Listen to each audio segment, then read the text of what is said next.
Hey, how are you? What's the deal, YouTube? Trying to find my own live. Let's see. Cheer, cheer, cheer. How are you guys doing? I am absolutely positively ecstatic. Oh no, I need to put it on mute. You would think I would know how to do this by now. Let's see here. What can I do? Okay, no volume. Hey everybody, I wanted to put your chat. Ram Rose! I wanted to put your chat on the TV because I felt like I would be able to see it a little better through Screen Mirror. But I look fabulous. Oh, no, I'm not going to be able to do that. So, everything is like 10 seconds behind everything else because I'm screen mirroring, and that's going to throw your girl off. Why? Because she nosy. Because I'm nosy. So I'm going to be like,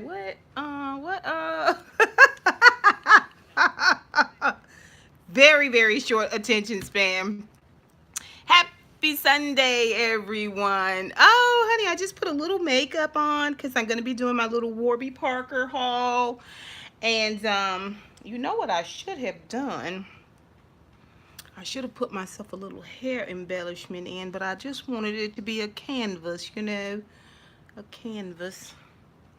So I'm going from my Dollar Tree readers, my Dollar Tree spectators. Oh, look at those edges. Oh, I had no idea edges would be so valuable. Such a source of discontent for people. I've always had edges. I don't know. I don't know what it's like to want edges. But like edges in 2019 with black people is like what back in the 1800s tiny feet were to the Asians. You remember they used to bind their feet and stuff? Only the prettiest girls have the smallest feet, darling. And I feel like that's how edges is now, 2019, amongst black people. People be serious about edges. Yeah. If I was in prison, I would get shanked for my edges because they would be like, okay, you think you better than me because you got edges. And that's not it at all. I'm one of y'all. Just because my edges are luscious does not mean I'm not one of y'all. That's all I'm saying. Okay, don't start that. Listen. So, let me see how many people in here. Y'all know I need my readers desperately. That's why I'm bringing y'all into this. I don't know how I'm going to do lives without readers. I had to get readers because I want to read all the let me see. Okay, look. Get yourself together.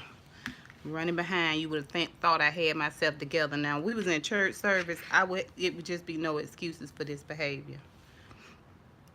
For not having my stuff together. Let me pull this stylus out. Let's see here. All right. I don't feel too bad because I see people do all kinds of stuff during their live. Beautiful soul. Are you here to help me pick Warby Parkers? I'm so excited. I'm probably going to have to do like 2 or 3. You more than anybody, beautiful soul, you know how particular I am. So this is just try on number 1 of the first 5 pair that I got. And it was so easy. It came in this really beautiful box. It comes with the return shipping label. But this is the box that it comes in, and then all of the glasses that they sent come in a lovely sleeve, and it has the name of the glasses on it. Beautiful soul. Okay, we have to stop. We have to stop for a minute and talk about this. We have to stop for a minute and talk about this because I'm always devastated when I know something that you don't know. And let me tell you why. Because you know so much. Like you are constantly researching and checking out. How can you not know who? I mean, I feel like if I say something like, okay, you know about Warby Parker, okay, their glasses. Their glasses, yes. You can get prescription in them if you want to, or these are going to be readers. My prescription glasses are going to come from somewhere else because I want something really, really, really special for, like, you know, really stylish for glasses that I'm going to see with, you know what I mean, like distance and, you know, all of that. But anyway, go back to what I was saying, that I feel like if that you're going to look at me like I think you stupid because you know so much. I just always assume you know. I know I've said that a million times, but I always assume you know things. I'm going to stop doing that. I'm going to stop doing it. I'm going to stop doing it. But I be trying not to run my good friends off, you know, with my know-it-all ways. I really do. That's all. I'm just be trying not to be such a know-it-all. Anyway, so they send you 5 pair. They can send you 2, but they'll send you up to 5 pair free. You get them at your home, in which case I ordered them to have them at my office. And these are just going to be readers, okay? So the people at the office kind of gave me some idea which one they like. Let me see what y'all saying here.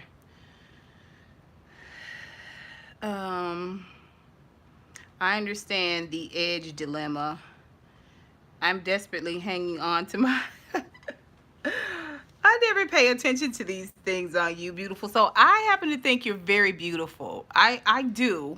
But I go along with it because it seems to make you happy. But I always thought you were just absolutely beautiful and perfect in every way. I wish that I could get my hair to do what your hair does. That thick, curly, just really low. I don't have the thickness. I don't have the thickness. This is the only way I can create thickness is I can't put no heat in it. I got to let it go, you know, like a little quick blowout, and then it'll be thick. But baby, if I put too much heat on this, my hair will lay down so smooth. It want to be sheer. My hair want to be sheer, and I really wanted to be more Lauryn Hill. Yeah, I wanted to be more Lauryn Hill. I don't want all that Beyonce in my roots. I like it to be kinky, coily. I wore my hair in a short, sanctified bob for many, many years, and I just don't want it. Let me see here. Okay, what is Warby Parker? I went on and on to answer that, did I not? Let me see. If I wore B-Soul's haircut, I'd look like James Evans. She's just got a beautiful face. I mean, she's got a really pretty canvas. You know, I don't know what to say. Okay, so yeah, so they'll send you 5 pair, and they send it free of charge. You have time to check them out. Even if I buy a pair and I decide I want another pair, they'll send me 5 more out to check out. And then, you know, and then when you get done choosing them, you send them all back, including your selection. And then they make the lens adjustment for me. I'm going to get them as readers. So I will probably do a 2.5, 2.75. This is going to be for computer screen. I have contacts in. They're just fine. But, okay, so let's get into the readers. Now, I will put my 2 faves at the end because I want them to be most memorable to you. What I'm going to show you now is the first 3 pair that I don't know how I feel about them. Now, y'all know, let me see who all in here. It's 5 people, 4 people in here. Y'all don't forget to hit that like button, even if you don't talk. So what we're gonna do is we're gonna go in order of the ones that I have here. This first one is Warby Parker's Louis, L-U-O-I, Louis, and the color is called Elderflower Crystal. Elderflower Crystal.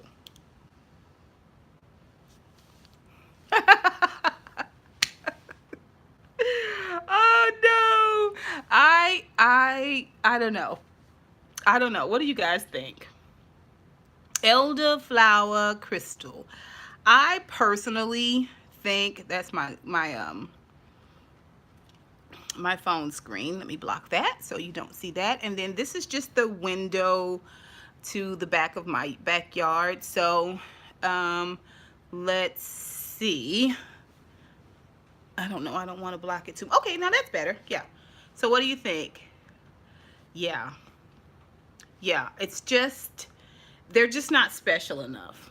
They're just not special enough. Plus, if I'm not wearing, a lot of makeup, they're not special at all. I do like the color. I do like the elderflower color. They are cute, very different. Ideally, I would like to have a lot more framage out here. And then one of my coworkers suggested that she suggested I do cat eye, and I'm just like, listen, the whole cat eye thing, everybody approaching 50 and above is doing the cat eye thing, and they can be spectacular. But honey, if you're not careful, you will get caught. You will get caught being one of the crowd, bandwagoning. That's not really bandwagoning, but you will get caught looking like everybody else. And that's a no-no in my book. That's just me. That's just me. Let's see. The color is nice. I really like that sort of translucent color. This next one, number 2, is called the Upton, and the color is rose water. Yeah, I mean, the cat eye situation is out of control. Like, I follow Slay is Gray is Slay or something like that on IG. She's a beautiful woman. She's got beautiful sets of glasses, and just a whole host of other ladies. And I just but again, this one is called the Upton, and the color is called Rose Water. Now, it's a little smaller in frame. Let's see here. I don't want to blind you, darling. Let's see. Okay, so this is called the Upton, and it's in rose water. So as you can see, it's probably, I just feel like I'm too bright or something. I don't know. Let me take that light down just a smidge. Listen to all that light coming from my forehead, darling. I am gifted. Sorry, I've been watching Dynasty all weekend, and I've started talking in Alexa's speak. Darling. Anyway, Upton Rosewater. I like this one. I like it. It's a little square. What do you guys think? This is choice number 2. Nope. Still like the first one. What do you think, Ram Rose? What do you think, darling? Oh, yeah. You like number 2? Okay. All right. Okay, so let's go. Now, this is different. I got some different styles. Listen, sometimes when you feel it in your spirit, when you feel like a little nice, nasty cuss out in your spirit, and you need to work through that, if you'll get you some Dallas, you'll get you some Dynasty, some Dominique Devereaux, get you some of that, and mix in a little bit of Karen from Will and Grace, you'll feel better. You'll feel better. You'll feel better. They cuss out with the best of them. I enjoy them. Real nice, nasty. Get you all the way together. Okay. So this next pair, the color is my favorite, but the shape is not. It's called the Wally.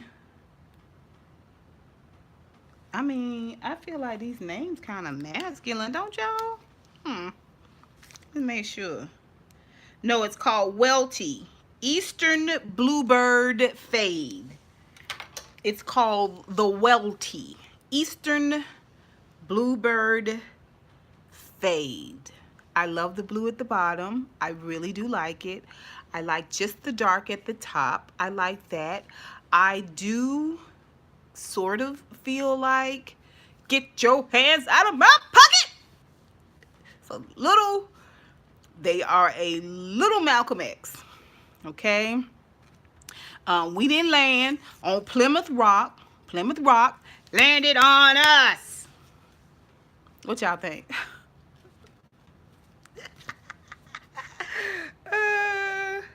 You like the Bluebird? You like it? I do too now in this light. In the office, I didn't like it as much. I do like it. And these readers are going to be put on during meetings, at my desk when people come over to ask me questions. I might wear them during teleconference calls. I want to be very smart, very beautiful. This is what I want. I want to be elegant and sophisticated. And the Warby Parkers are just, I don't know, I really like this one now. See, this is gonna throw me off. I felt like I had made my choice, but messing with y'all, oh, I do like it. What do y'all think? Bluebird. It's the Bluebird of happiness. Let's see. Very Miranda Priestley from The Devil Wears Prada. What do you think, beautiful soul? Hey, Matthew Milam, we're picking readers for me from Warby Parker, darling. How are you today? Where's beautiful soul? Do you like these?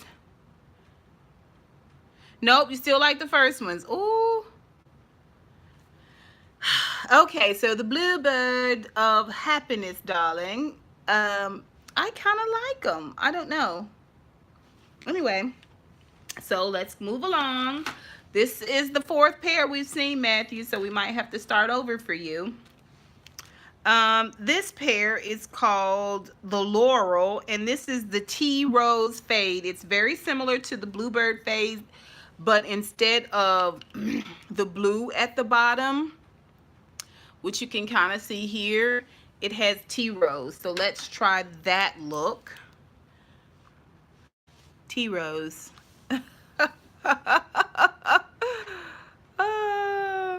Let's see.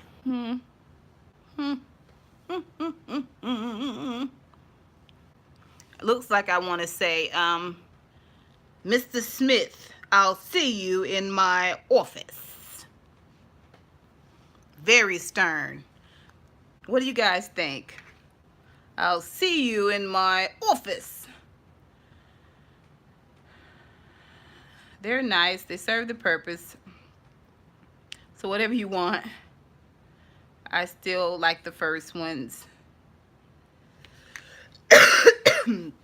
So you like the very first ones, the elderberry, darling.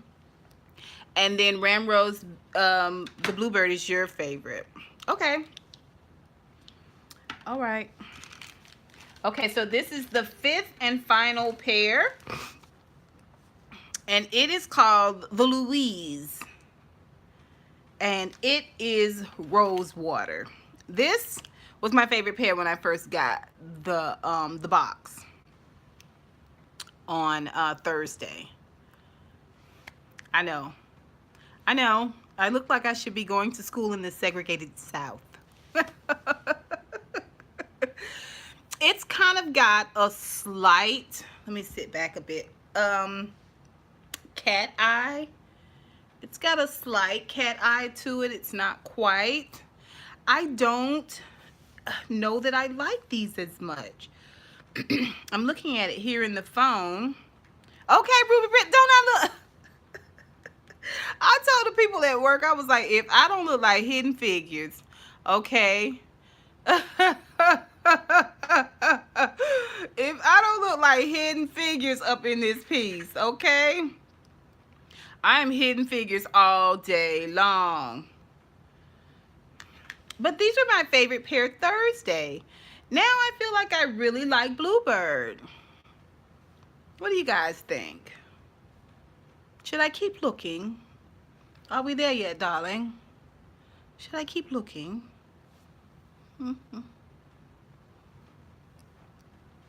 What do you guys think? They're cute, though. They are. They give me a little something.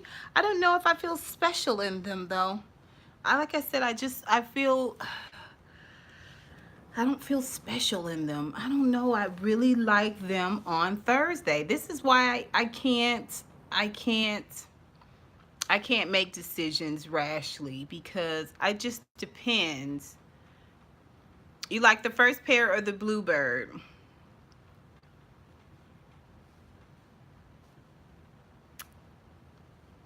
They're not as special. You're right. They're not as special. They're not as special. I have to say, they're not. They're not as special. Let's go. Let's go back to the firsties. These. I do like these now. I don't know.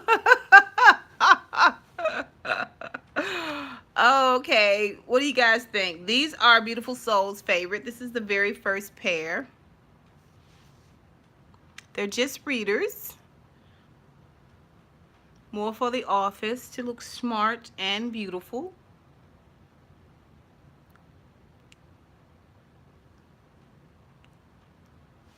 I'm not going to be doing any of this. No, that ages you tremendously. It's this or this. How can I help you? Yes. Let me look into that.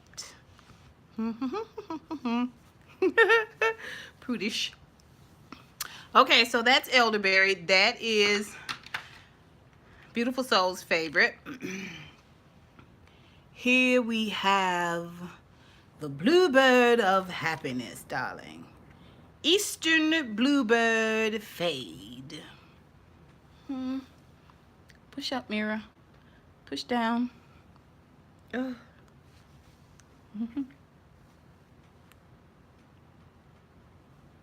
Eastern Bluebird Fade. She's a sexy little number, isn't she? She's gorgeous. It's absolutely gorgeous, darling. Absolutely beautiful. Oh, I've got to decompress on that Dynasty. Oh, I've got to do it, honey. I can't be talking like this at work. Absolutely gorgeous, darling. So absolutely beautiful. My boss hates it when I look out the top of my readers. She says I make her feel like she's in trouble. This is what I'm saying. This is what I'm saying. It just gives you like a much more sterner like look. I'm sure that I probably do it unknowingly quite a bit, but I try to stay on top of that. And I probably wouldn't care as much if I was married. You know, because once you lock them in, you know what I mean, you can be a little bit more flexible. But yeah, you got to be careful that you don't be looking like somebody grandmama when you know you can rock their world. Okay, when you know you can bring their world all the way together. Okay, don't let the simmer fool you, baby. That fire is still hot. All right. Okay, so I can't talk like that with Beautiful Soul on the line. Okay, so number 2 choices. It's going to be elderberry and the Bluebird of Happiness, darling. Otherwise known as the Eastern Bluebird Fade. Okay. Thank you guys so much. That was really, really fun. Let's move on to something else. Let me see. What else can we talk about? I have a whole list of things that I've decided to put on the talk about list number one. I just can see some little flaws in my makeup that's driving me nuts. I don't like that. I don't like that. The way that's fading out there. Anyway, are you guys having a good Sunday? Thank you guys so much for... Oh, Rowdy! Honey! You missed the Warby Parker try-on. It's not your fault. You're busy doing other things. I don't like that fade out. I don't like the way that's fading out there. That's bothering me. You see? This is why I had to start doing my makeup at the desk, because I'd be in the house and it'd be like 7:45. Yes, honey, your girl will start looping. Yeah, it's best for me to get on up at the house and go. Hey, Ramrose, how's your day going? Not Ramrose, Rowdy Chica. Don't forget to hit that like button. That's right, beautiful soul. Thank you. So I had a couple of things I wanted to talk to you guys about. One being, y'all know the Passage has been canceled. I've been kind of trying to pace myself with my anger and venom about this situation, because what can you do? Underground has been at the very top of my prayer list forever. I mean, I still have some residual hope that I will see Underground again, but ain't nobody think about Underground but me. It really seemed like don't nobody care about Underground coming back but me. I mean, in terms of people who can affect the change and make it happen. It's just people don't want that kind of programming. Anyway, now we have the Passage, which I really love. The Passage, I loved more than anything the type of conversation we got to have about all of the characters and stuff. I mean, isn't this what television is supposed to be? Is it just supposed to be yuck, yuck, yuck? You know what I'm saying? It just pisses me off. Let me see here. It's going good. Doing some assignments. You're always working hard, Rowdy. I care about Underground. I know, it was so good. It was so good. But now the Passage has been canceled, and it just teased me off that you would keep that bull crap Empire. Like, I just don't understand it. I mean, it's like the end of the world, first of the episode, or even mid-episode on Empire. And then, all of a sudden, by the end of that episode, it's all fixed. It's all good. Like, federal cases go away. Like, what is... We're not gonna work the story plot out. I just don't like that. It bugs me. It really bothers me. I can smell those strawberries. That's what made me want to eat them. I had a delicious plate of fruit. If you follow me on and a muffin from this morning, I'm the slowest eater in the world. But it was quite a bit of fruit on there. Blackberry. It's just like the great commentary, things you enjoy. It's so fleeting. And all the bull crap, the stuff that doesn't necessarily make you a better person or make you think about things, or maybe it does. Maybe to some people, the Empire speaks to them.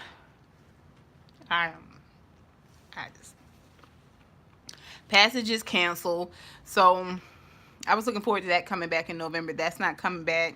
I'm really sad about it. I post about it on my community page. Netflix is picking up a lot of shows. To me, if you're going to pick up Looseful, you might as well pick up The Passage. I mean, y'all got a bunch of post-apocalyptic shows out there on Netflix. Throw The Passage in there. You know what I mean? And it doesn't have to be a whole lot of episodes. I'm just saying. Right now, I'm watching first and second season of. I'm in the second season of The Colony, which is really really good, but it's hard to review a Netflix show because a person can go out there and watch every single episode. So they don't have to wait and anticipate with you. Um, and a lot of these Netflix shows have like 17 episodes. And when people can skip ahead, I just feel like they will. If people can binge watch, I feel like they will. So the most you can do with a lot of Netflix shows are just come in and say, hey, check this show out. This is what it's basically about. You know, when we go episode by episode, we unpack it.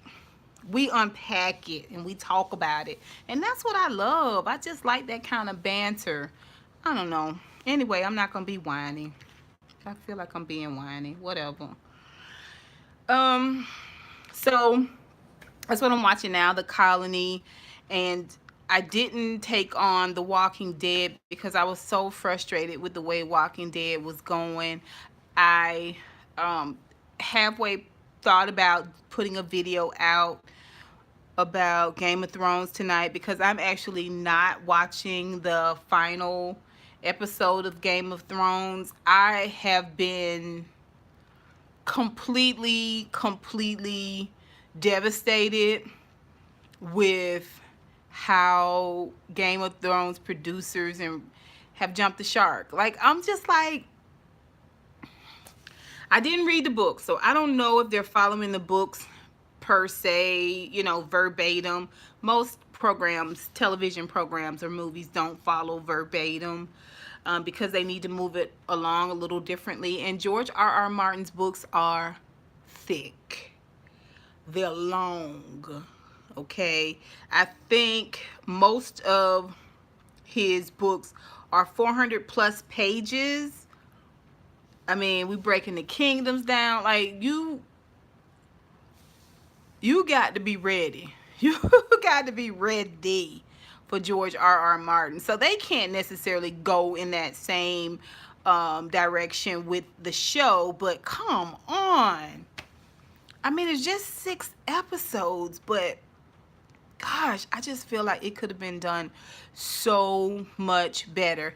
And I really feel, again, I'm not sure in the book if the Khaleesi handled things the way that she did on screen. I don't know if you guys know or not. I remember you saying when you started reviewing the passage that Fox would probably cancel it. It's because they're notorious for the BS. They're notorious for it. Let me turn this light off and see if I feel better about this light. Am I too dark? I need a light because the light is kind of fading outside. What y'all think? Yeah. Fox is just famous for disappointing you. They love to disappoint you. It's been so many shows on Fox that I mean, they keep cartoons forever. And I mean, I outgrew King of the Hill. Family Guy. I used to be real heavy into Family Guy. I outgrew Family Guy so long ago, but you know, I mean, it's a following for it, but still, what about your dramas? What about balance? I just don't understand.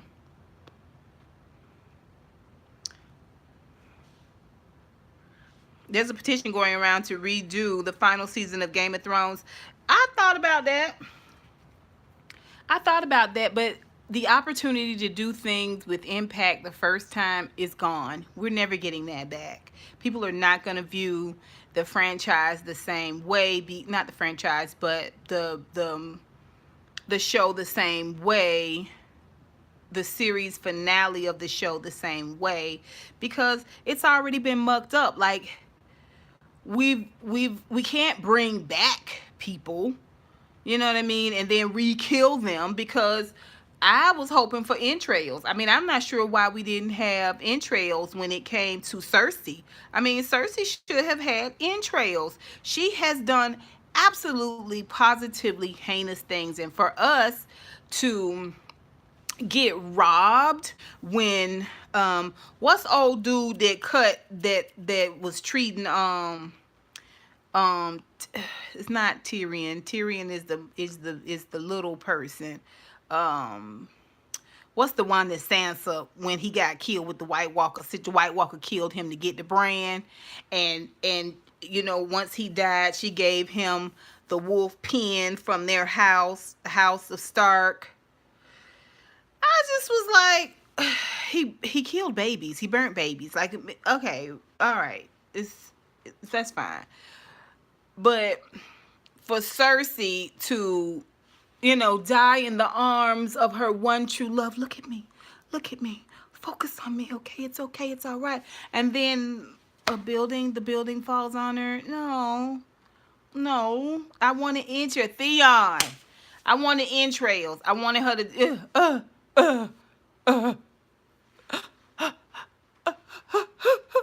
I wanted it all. I wanted terror. What's the dude that, the dude that called Theon a dog and just had him so whipped. He was so whipped that even when his sister came to save him, he wouldn't go. He backed into the cage like a dog and closed it up. They cut his little scrotum off too, so he couldn't. I don't know why everybody was trying to make him and Sansa be together. I'm like, what's she gonna do with him? She want children. Okay, anyway, I digress. Y'all know I'm just, anyway. But anyway, they let wild dogs rip him apart after they kicked his ass. So I'm like, why y'all gonna let Cersei go out like fairy tale? I was like, she ain't the princess. This she beheaded Montasande, the person of color that was the queen's best friend that went with Grey Worm. Beheaded the girl. It just pissed me off. And I felt like, okay, what's the favoritism with Cersei? It seemed like to me y'all really favoring Cersei. Like, that low-key pissed me off. And then for her to... Jamie, how many times were you stabbed? It pissed me off. I don't like that. So what we gonna do? We're gonna bring Cersei back and kill her right? Kill her right this time? No. What's the redo gonna do? It's over. It's done. Y'all blew it. You brought it all the way to this point. I promise you, if you go back to season 1, if you've never ever seen it from the beginning, go back to season 1. This was an amazing show. And it's just like completely messed up for them to spend the bulk of that episode, which was an extended episode, showing Drogon just going up and down the roads, just burning. The Khaleesi, we knew, the one that, even though she was sold off to Dragos and he was a brute, she won Drago over and they fell madly in love. He got hurt, fell ill to infection and died. And from that, she just became a much stronger individual. And when she went to save the Unsullied and, did away with their captors, when the dragons would go out and they would hurt an individual trying to get goats and stuff like that, kill a child one time, she gave that family money. Like, that's not gonna replace your child, but she just was a good person. She just was a very fair person. And the moment that she asked Jon Snow not to tell anybody that he was the true king, I knew then it was over for her, because the old Khaleesi, she would never have done that. She would never have done that. She would never have asked. And I'll tell you why she wouldn't have asked, because it wasn't something that she necessarily earned.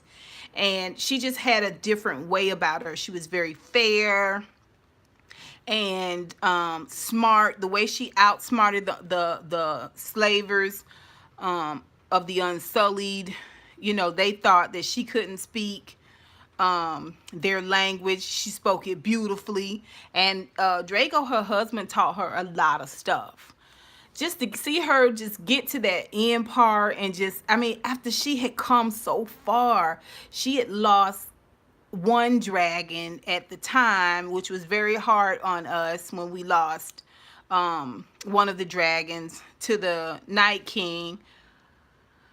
But then you got Jon Snow. You got to, and it's, I understand she was his auntie, great auntie, or second auntie, or whatever. I understand all that, but Jamie was screwing Cersei all the days of her life and had 3 kids with her, and none of them kids came out with deep. I mean, the oldest son, his mind was bad. His mind was real bad. He had to be taken out bad. He was gonna be trouble for us. He was gonna be trouble for all of mankind. He could not.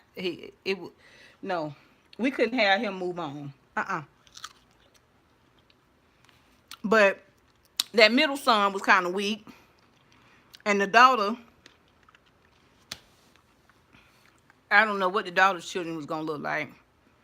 I mean, you can't get involved with somebody that's close in your family, but there was no reason for the Khaleesi and Jon not to get together and make beautiful babies. I just didn't understand it.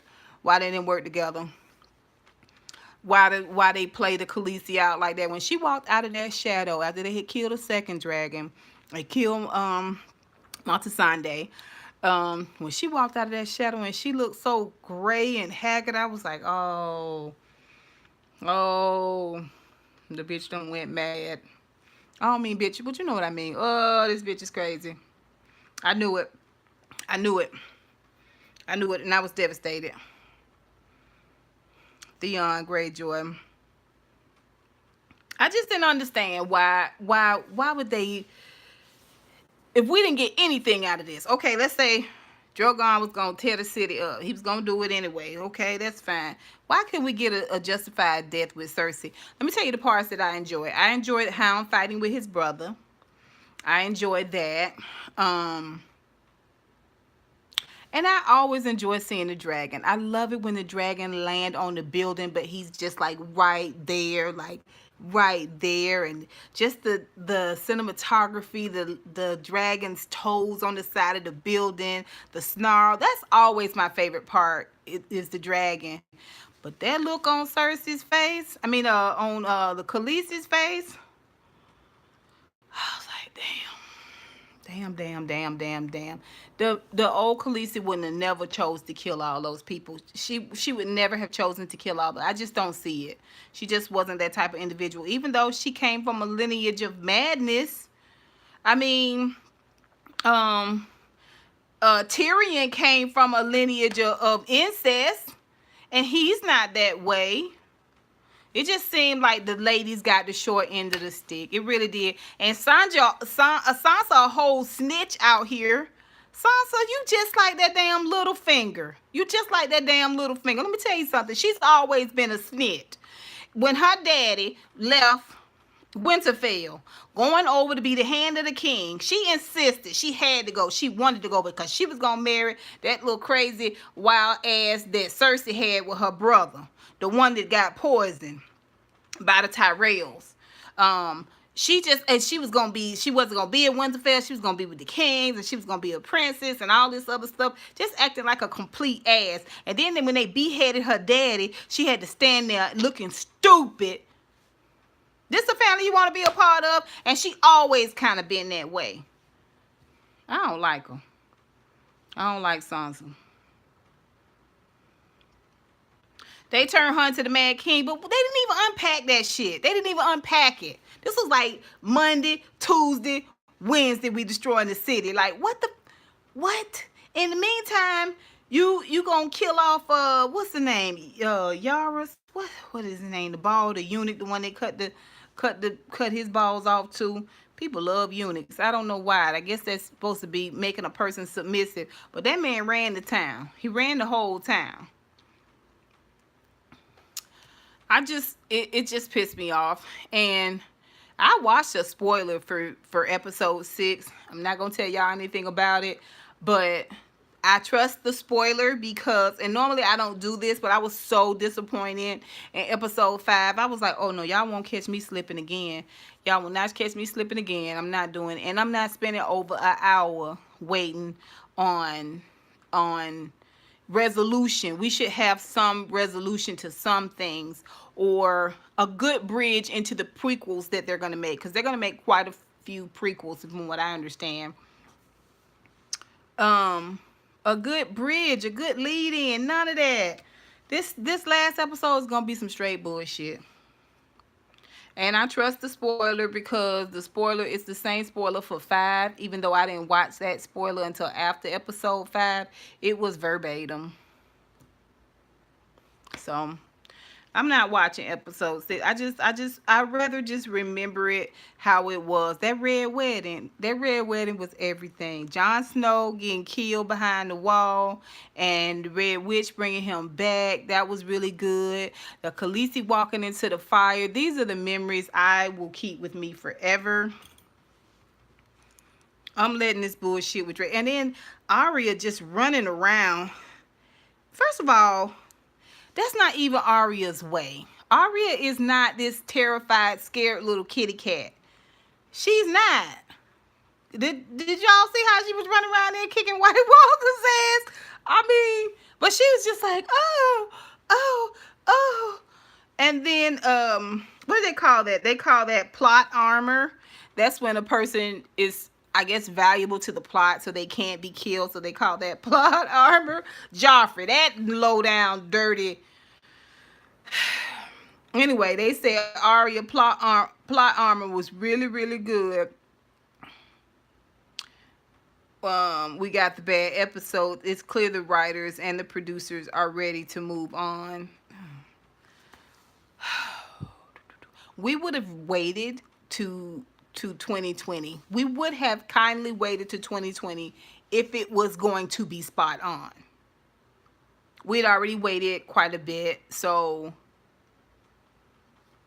it was no reason. No reason whatsoever. Okay, so y'all see, I get really, really obsessed with things looking a certain way. Anyway, yeah, it's just whack. I didn't understand it. So I won't be watching that tonight. I'm gonna do Housewives of Potomac, which I'm excited about. I am Giselle's book.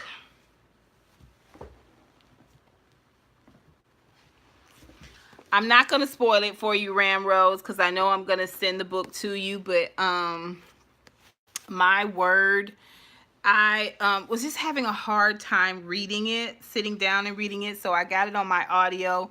Yes, beautiful soul. I got it on Audible. And I don't really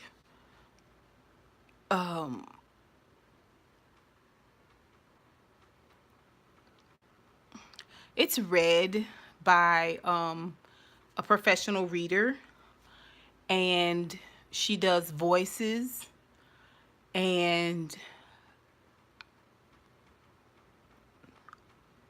I don't care for that.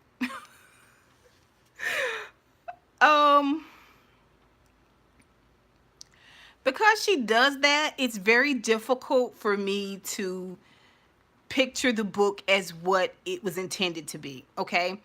It's under the guise of being a great story, but it really is how she and Jamal met and things that happened in the church, proceeding up to them getting married and all of this type of stuff.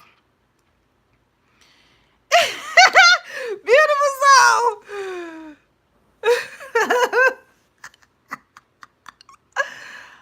It's just, I think it would have been a lot better if she had taken the time to do the audio. I think it would have made it so much better. I keep forgetting who Jeremy is, even though I know he Jamal. Like, the way the story is being told, I can't get into it. If she would have sit down and said, let me tell you what happened. When I went to school here, and I met this dude at the time. He ain't have two pennies to rub together, da da da da da da da da, and tell the story. I'd be like, girl, then what happened? Then what happened? But the way it's being told, like, it's separate from her. It's a different person talking, the whole nine. And every time the lady get to his voice, she is like, I tell you why don't you call me when you get home in the morning? You know, and then it's the lady's voice when she does Giselle's part, when she's playing Ginger. The character's name is Ginger. I was just like, who are you people? I'm so confused. I just cannot get into it. I just cannot get into it. I don't know. I don't know. I'm just going to read you just a small little snippet. This is how the this is how the audible the professional reader from the Audible series. This is how she reads. Ah, women. I nodded. But then Jada's eyes narrowed. Hold up. He's not stepping out on you, is he? This is how she reading. Right away, I waved my hand, telling her no. But at the same time, I shifted in my chair a bit, trying to use my sister's big hair to get out of the women's view since I could still feel her gaze. No, that's just one place where I am blessed. He cannot carry on with anyone. Good, 'cause I'd hate to have to cut a brother-in-law. In-law. You don't have to cut anyone, Jada. Like, your friend name is Jada and your name is Ginger. Don't you see how that would be confusing to people? Just, we not calling you Giselle, which, I don't. Jada eased to the edge of her seat, squeezing the knife in her hand. Whew. Calm down. There's nothing going on. There's just a woman who works with Jeremy. And she makes me a bit uncomfortable with the way she flirts at him. A lot. Who? His assistant? No, his assistant is Lizzie, remember? Mommy's friend. Sorry, I forgot. Well, whoever it is, you need to fire her. How many times have I thought of that? The problem is, she's good. She's really good. So, there are lots of people that are good in this world. If you can fire her, or you can tell me her name and I'll pay her a little visit. I promise you, you'll have no more business. What's going on? What's going on, Jada? What's happening? Why are we... It's other people. It's other people that were violent. It's other people that had bad ideas about what was going on, or who was suspicious. It wasn't her. She never suspected anyone of cheating. Even the old pastor at the church, she never suspected. She was shocked by it all. She was never a person that was angry. Like, I just was like, I don't know. Maybe it's the way I'm reading it. Maybe it's the way the story was being told. I don't see it. I will say, in Giselle Bryant's defense, I am not really into this type of literature. So I never watched, what was the guy back in the day? You know, you could get a paperback for like $5. And he was always on the cover with the wind blowing through his hair. And he had a woman and she had a heaving breath. And it was like swept away together. You know, the titles was like Beloved Angels of Passion. I was never into that type of shit. I was Lions, Witches, Wardrobe, Twilight Trilogy, all of... When I was way younger, I used to love Are You There, God? It's Me, Margaret. And she also did a series about a young boy and his brother that I loved. I was that type of reader. And then in my teens, I was, I just am not into that. So, anyway, I'm trying to make it through my word, which I'm going to finish it and I'm going to do a review on it because that's just what it is. I don't know. I guess I should put my light on since it's overcast like a mug outside right now. Okay, so your mom read all those books. My sister used to have so many of those books. It was like Mountain Passion, and he was just always like locks and locks of curls. He had more curls than the ladies, and his chest. It was for lonely women, women who didn't do those dalliances, but they enjoy reading about other women being swept up and breath being taken away and then just being taken right there on the kitchen counter. Half of it was date rape. Not that date rape is funny. I'm just saying the stuff that they passed off then, like somebody just coming to your house and you're like, no, Jeffrey, no, I want you out of here. Like today, in today's time, if he scooped you up in the back and kissed you passionately and reached and pulled your panties down, that is rape.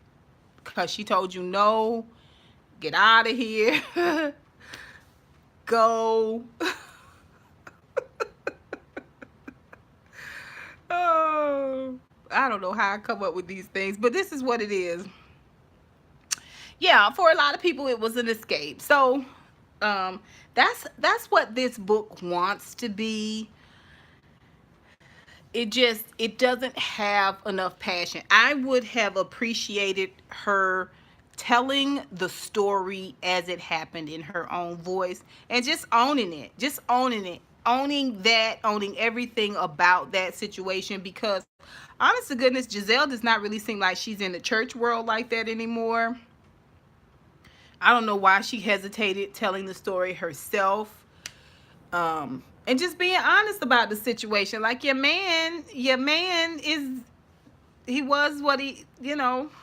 And I looked at a lot of reviews and I'm starting to think that maybe Giselle didn't want Monique to talk to Sherman because I think Sherman wasn't really participating like she said they were.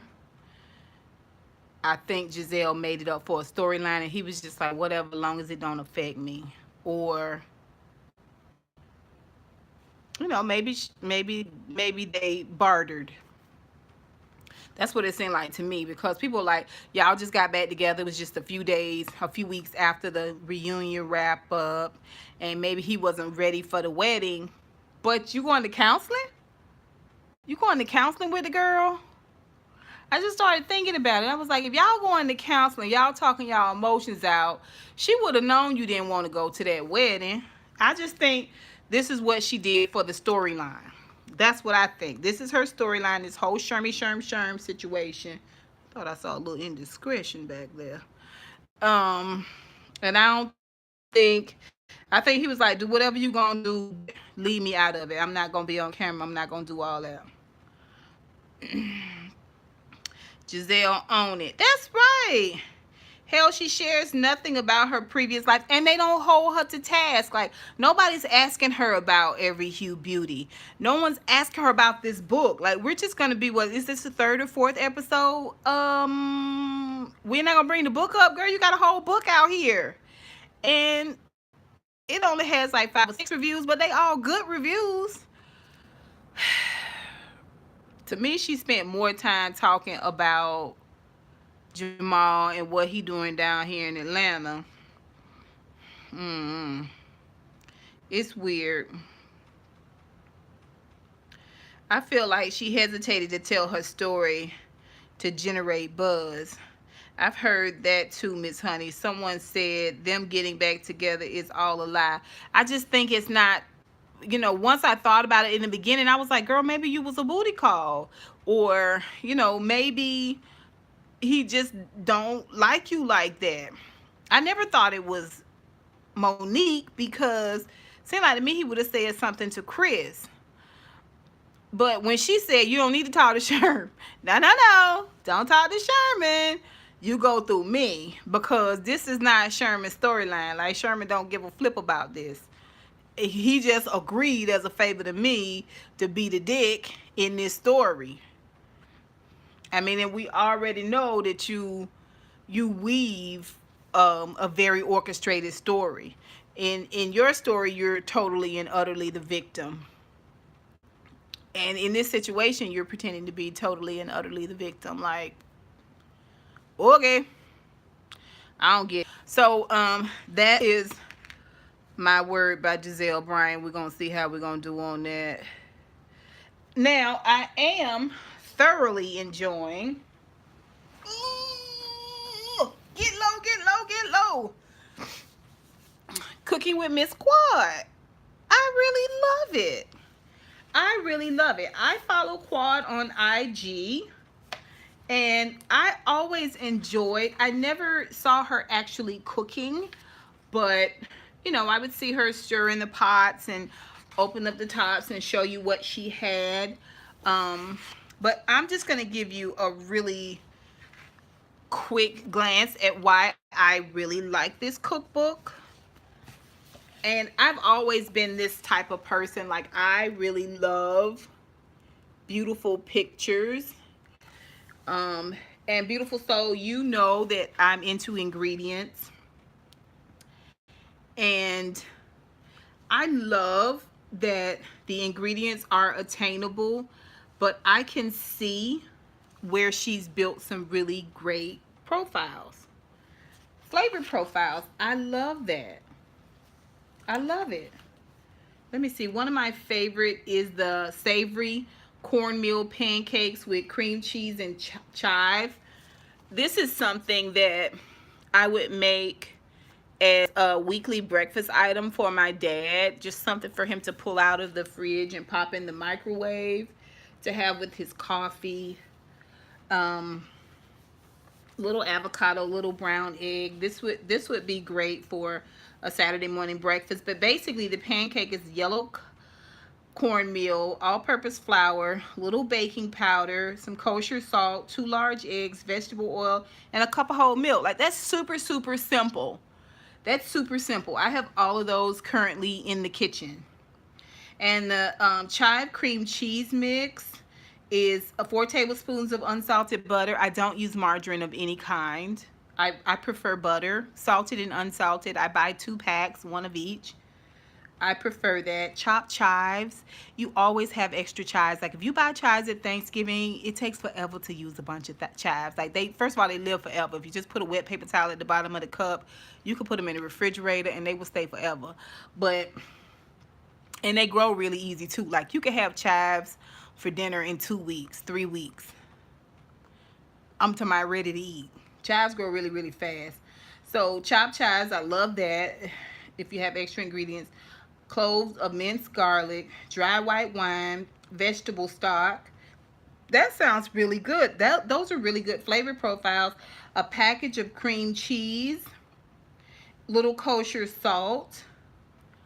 Delish, right? I put this with a salmon croquet. I will put this with this right here, this cornmeal pancake. I will put this with a salmon croquet. Okay, and some beautiful fluffy eggs. Or Florentine egg, baby. Baby, now that's Thanksgiving. That's Thanksgiving breakfast. When people waiting to eat, just want a little nashies laying around. I love the book. I love that she uses a lot simple ingredients, but they pack flavor. All of the pictures are beautiful. You'll love this, Beautiful Soul. That's a chorizo. That's a chorizo dip. You love dips. This is a chorizo queso dip. And it's just cheddar cheese, Monterey Jack, a package of cream cheese, softened olive oil, yellow onion, cloves of garlic, mince, chorizo sausage, casings removed. You know, you can get that from the farmer's market. You can get that from Kroger too. They have a lot of specialty meats and cheeses. Jalapeno pepper sliced or pickled. I prefer pickled. Cilantro. I mean, come on. Come on. Super, super, super easy. She's got Cajun deviled eggs. I mean, just things that are just a little spin. The pictures are absolutely beautiful. Things that I don't eat, I could always substitute. I'm very, very happy with this book. So I think what I'm going to do is I'm going to do a short review on it on YouTube and then do like a little blurb on Instagram. I think that'll be really good. And I'm going to read one of the recipes because I happen to enjoy reading the recipes. To me, that's my porn, darling. That is my okay. This is fried green tomatoes with Cajun remoulade. Oh, look at that. I grew up on fried green tomatoes, but having a remoulade recipe is everything to me. So this was my love story when I was coming up. Girls my age, teenagers, read those heaving breast love stories. I like the Sears catalog, which I guess is kind of butch. But I love oh my gosh, I love National Geographic. Beautiful. At that time it was Home and Garden. I would get Home and Garden magazine from the library. And honey, I would peel through the recipes, the pictures, just all types of stuff. Now, here's a crispy chicken slider, okay, with sriracha mayonnaise. Now, this would be really great if you have friends over and you just want to make a nice little something to go with a great wine or a beer, ice cold beer. You got your girls over, y'all just talking and chilling out and decompressing. Something tasty, some fruit. She's got some really beautiful, beautiful recipes in here. She really does. She really does. I would ideally have liked to see some prep pictures. I enjoy prep pictures as well. Um, but check it. Look at Quad. Doesn't she look pretty? This is where Quad shines. This is where Quad shines. She really does. I mean, she was those pet clothes were super cute, but this is really where she shines in the kitchen. She does a beautiful job. So I might actually do that review when I get off of live with you guys. But yeah, y'all check her out if you're looking for recipes. If you cook like that, or if you got something that you like to make but it's not quite like you want it to be, or you want to try a new recipe for it, cookbooks are a really great way to do it. I noticed by looking at her flavor profiles, Quad's got a lot of soul. She's got a lot of she's got great taste in terms of pairings. So she's a good example to follow. I'll say that. Anyway, so that's the other thing. And I'm not going to take it into places where I can focus on it until I've done my review. Because I likes to read over my books. You know. In places. Let me see what y'all saying. Okay, let's see.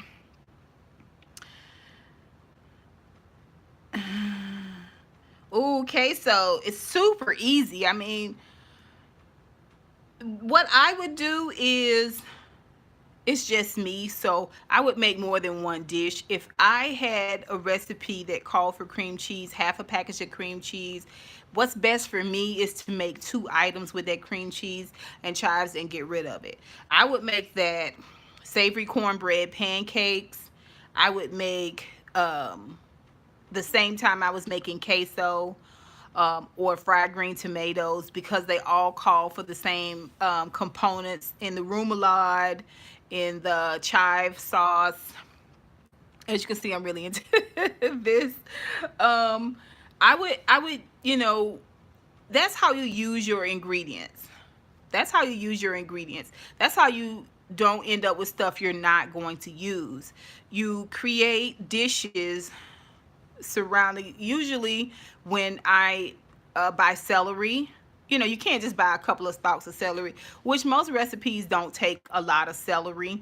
So you end up with all of this celery. So either I'll chop it really finely and freeze it, you know, and when I freeze, I don't freeze with water in it. So I leave them out to dry, and then I put them in the on a paper towel, and then I put them in the plastic bag, and I freeze them that way.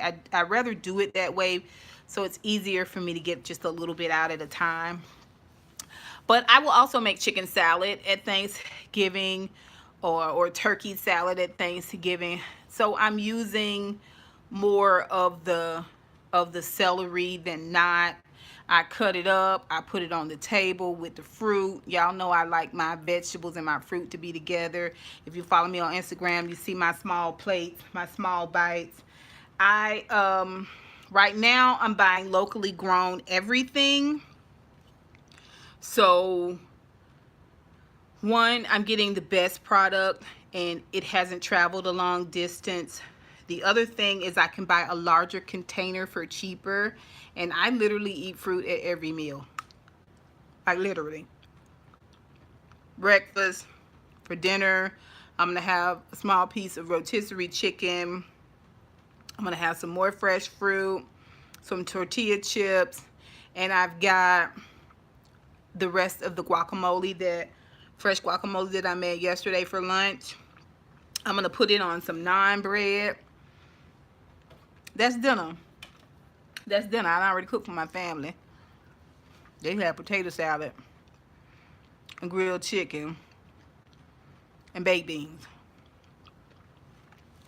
I'm not gonna eat that. I don't eat a lot of hot food going into the hotter months. I don't eat a lot of hot food.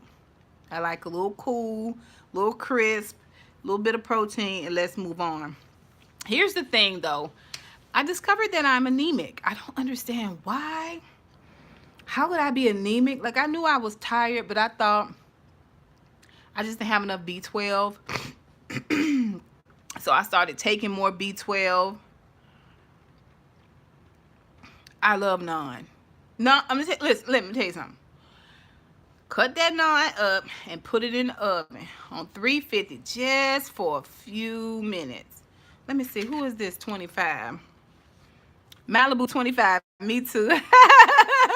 Thank you, Malibu. B12 is life. I love B12, but evidently I'm anemic to the point where they want to give me iron. I'm not taking iron. I'm not taking iron. I'm not doing that. I'm not even going to lie to them and tell them I'm doing that. No. But I think the problem was, one, I'm not eating enough. I'm not overweight because I overeat. I'm overweight because I don't eat enough. I'm a very slow eater, which is why I don't like food that have to be kept hot. I've been eating on this since this morning. Muffin and all. I mean, I had just finished the muffin before I did the live. So I'm just a really slow eater, and I wasn't eating enough. I need breakfast. Every 2 hours, I should be eating something. And that's another reason why I've just started doing locally grown as much as I possibly can, because one, it's accessible, two, it's affordable, three, I'm supporting the state, even though I'm pissed off right now with this whole abortion thing, but I'm not going to go down that rabbit hole. So it's giving back to the state and helping small farmers out. I bought a watermelon today from a farmer from down in Moultrie, Georgia. I also bought some peaches from Moultrie, which my mama went on and on about. It is not watermelon season. Florida released their watermelons first. And I'm like, Mama, that's the way it is. She's absolutely right. She's completely 100% knowledgeable. She can tell you quadrant by quadrant how fruit is released. I was raised with fruit growers, fruit lovers. So I don't doubt it. I just think with everything that's going on with the government, the way they're doing farmers with the tariffs and all of this, smaller farmers are having to do what they have to do to make it work. So even though they release fruit like watermelon, peaches, that type of thing in stages so that the market isn't oversaturated and They keep the price fair for everybody. I think there's a lot of smaller farmers who's bringing fruit to market stands, private fruit stands, not like Kroger and all of that. Kroger has, in Walmart, they do local growing, but they deal with certain farmers, usually bigger farmers, right? But you see the fruit stands on the side of the road, those are small farmers. This girl that I bought the watermelon from, which is watermelon with seeds in it, and the peaches, her grandma has a farm down in Moultrie, Georgia, and they're getting a jump on the season. They're doing it to make money, to you know, to make ends meet. My mom is completely right, but I didn't want to haggle that point with her. Yeah, mom and pop farmers. Hey, Janice, how are you? I'm so glad that you're here. Hey, Cat Harlem. How are you, honey? I must go now. I have a good one. Okay, I talked to you to death. I'm sorry, Rowdy. Thank you so much for coming by. Okay, honey? Take good care of yourself. I'm so glad you're doing good. I'm doing good. I'm doing good. I did my little Warby Parker try-on haul. In the last few weeks, I bought quite a few pairs of shoes. I'm just trying to upgrade and improve slowly but surely, little by little. I don't want to get caught in too many trends. So this is why I say I'm doing good, because I'm just improving. I'm improving out externally and internally. I was just talking to him about I need to eat at least every 2 hours something, because I'm anemic and I don't want to take iron. I bought some beets yesterday. I love beets, especially in a salad. So I'm gonna just try to incorporate these things and see if I can stave off taking pills. Like, I'm not into that. I'm not. I will eat a beet straight out of a can. Me, it's like medicine. It don't bother me. I happen to love beets. I love beets. Listen. Golden beets, if you wash them jokers good, scrub them down real good, and cover them in olive oil and wrap them in a piece of foil and put them in the oven, 350. You could be cooking something else too. Just tuck them away in there and let them really, really cook in there, and really think about how delicious they can be. Baby, when you pull them beets out of them golden beets out of there, they so tender and sweet and delicious, and they go perfect with a piece of rotisserie chicken. If you want to buy your chicken, or grilled chicken, get you a feta salad. Come on. Who needs these pills? I don't need these pills. What I need is a well-to-do husband. It's gonna always boil back to that. I tickle myself. It's gonna always boil back to that. I need a well-to-do husband who likes nice things, who likes taking me to nice places, who does not mind that I go down to Whole Foods or Harry's. I don't think they have a Harry's anymore. Oh, I used to love Harry's. You can buy some delicious fresh salads from Harry's. I don't know what happened to Harry's. But anyway, Whole Foods is the same way, and so is Sprouts. But eating healthy can be pricey. It can be pricey. But that's why I say I need a rich husband. He don't have to be rich. I just need that second income so I can have the nicer things in life. Oh, yeah. So, I don't need pills. I just need a well-to-do husband who keeps me in the lifestyle to which I have grown accustomed. Mm, mm. I'm not asking a lot. Mm, mm, mm, mm. Now I'm hungry, damn it. Oh, what do you have at your house to eat, Matthew? Takeout? I'll be looking at your lives, and I'm gonna say takeout. You don't seem like the kind of guy that simmers, huh? Or puts on a light boil. You don't seem like that type of individual. You seem like you might be a microwaver. Now I'm just guessing. Don't let me pigeonhole you. I've been free of pre-diabetic medication. Oh, really, Kat? Now, how did you do this? Just with your diet? There's a Harry's in Marietta? Yeah, it sounds like a winner to me, Janice. when they told me that, I just didn't understand it. I didn't understand because I eat healthy. I just don't eat enough. I don't eat enough. See, I'm still a woman that has, um, you know, monthly. Oh, the keto diet. See, okay, here's the thing. Let me finish what I was saying to Janice, though. I still have a monthly cycle. So, and I've always, from the time I've ever had a cycle, it's always been a very rich cycle. Let me just say that because I know Matthew's on here. It's always been a very rich cycle. So I need to be eating a lot more than what I have been eating. And sometimes you just forget or you don't prep like you should, that type of thing, and you end up eating some bull crap or not at all. And me, I'm not at all. Not at all. Even when Beautiful Soul and I meet for margaritas, I should be starving, but I'm not. Like, my body is used to just not eating a whole bunch. I eat at lunch. Didn't get the info from you. Okay, Mama, just give me a minute. I told you I had stuff I had to do today now. My mama be stalking me by text. Rand Rose, you know what I'm talking about. Anyway, so I gotta take care of that. I've got a little shadowing there. So I just need to eat better. I just need to eat better. Now, I try to do, Cat Harlem, I try to do prep and plan. Prep and plan. I still eat everything that I want. I followed a really great diet one time that I love that I'm going to tell you guys about afterwards. But to your point, Cat Harlem, I tried the keto diet. I like it. I like the keto diet. It's just for me, I'm going to eat as many strawberries and berries. I bought peaches today, plums, nectarines. I will get up at 2 o'clock in the morning on a Friday, okay?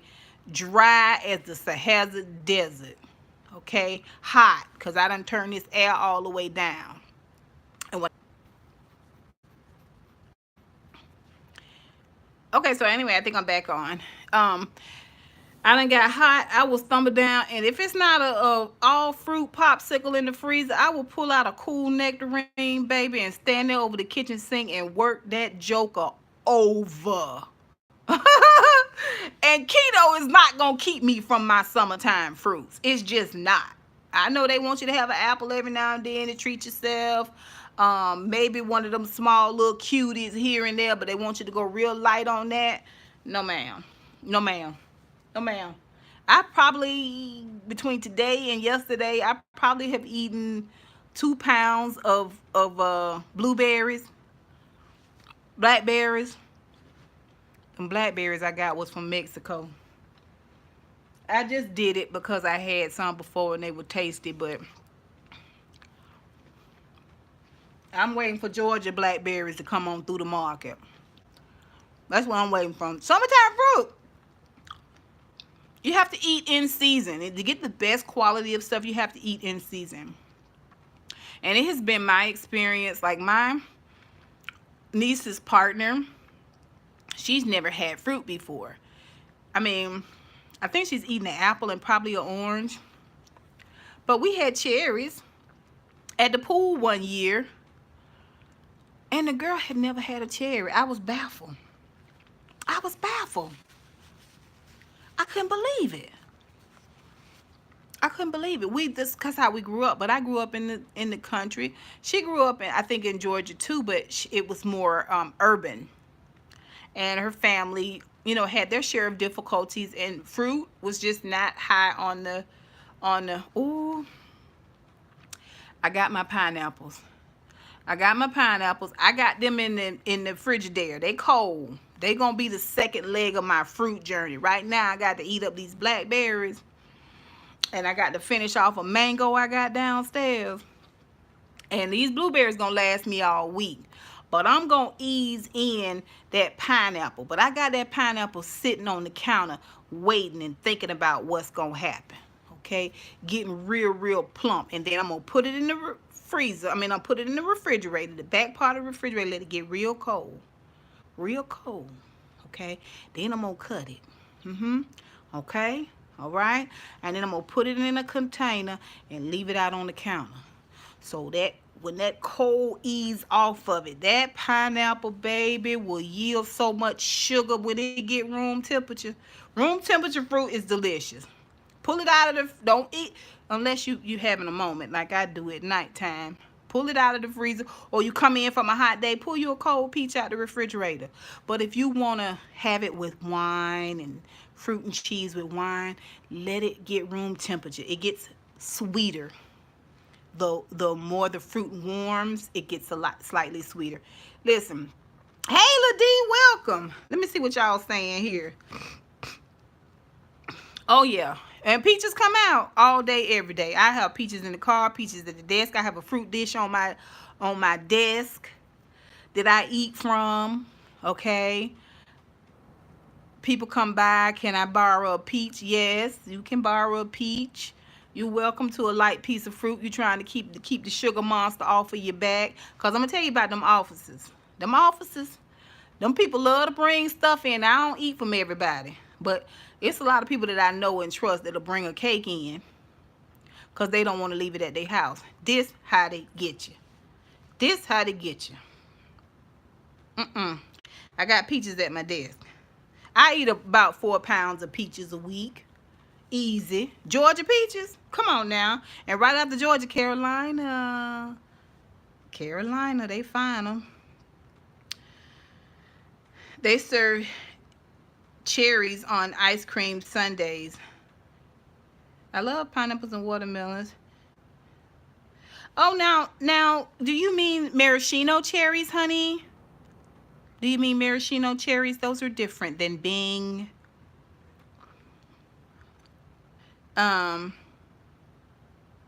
I love mango. I love mango. And I buy pre-sliced mango and I rinse it in lemon water or lime water and pat it dry and then put it in the refrigerator.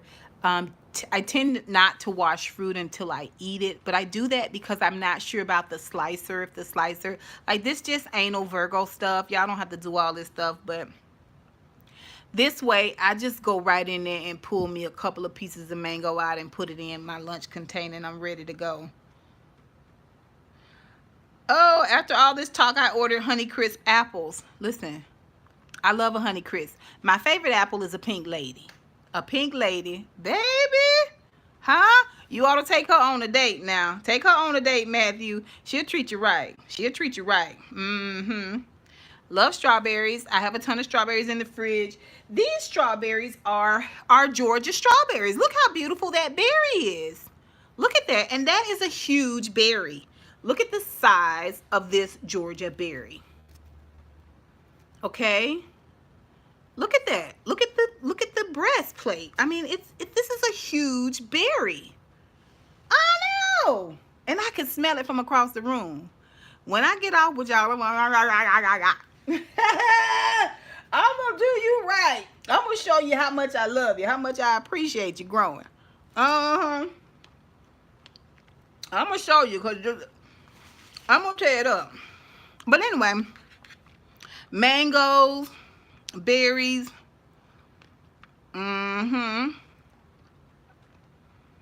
Shot of apple cider vinegar with salt and pepper. My girlfriend put salt and pepper on her fruit. I eat fruit. I know this bad to say, but just like a monkey. I was just pulling and just, I mean, I grew up eating a mango like an apple. I ate peeling and everything.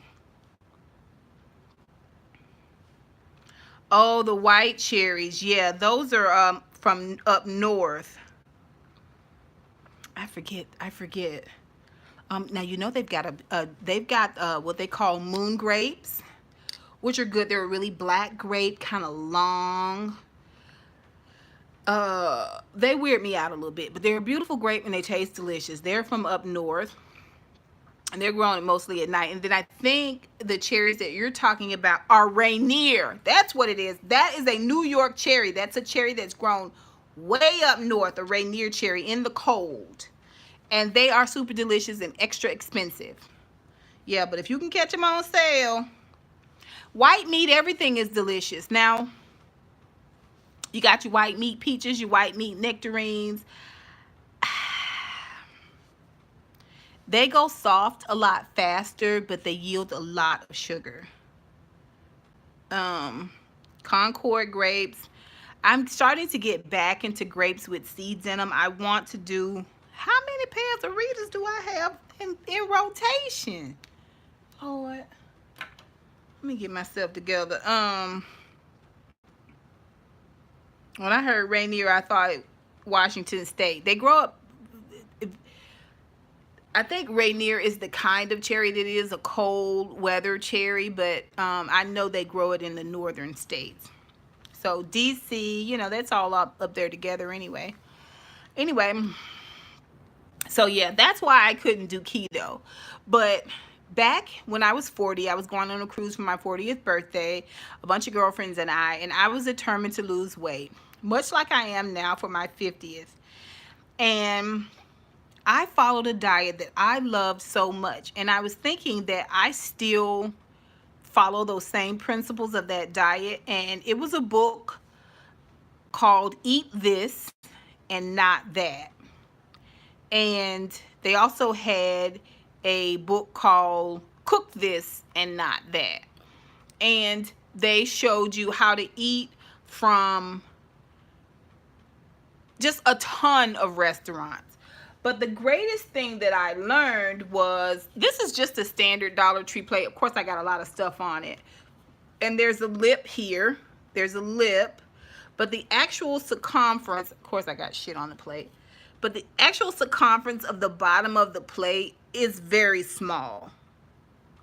I like sort of a saucer type plate. If I was downstairs, I would show you. But anyway, so I eat on a smaller circumference, and it may be another reason why I don't eat as much in a sitting. I mean, we'll go out to dinner, and plus I'm talking a lot, but I would be no bottomless plates, no huge dinner plates. And then you feel like you have to fill the whole circumference of that plate up. I mean, Thanksgiving is one thing. Like, that's a completely different story, because at Thanksgiving you have a lot of tasty things. Although I like to eat and then I go back and try a couple of other things. I don't want to sit down with a huge plate. I just got out of that.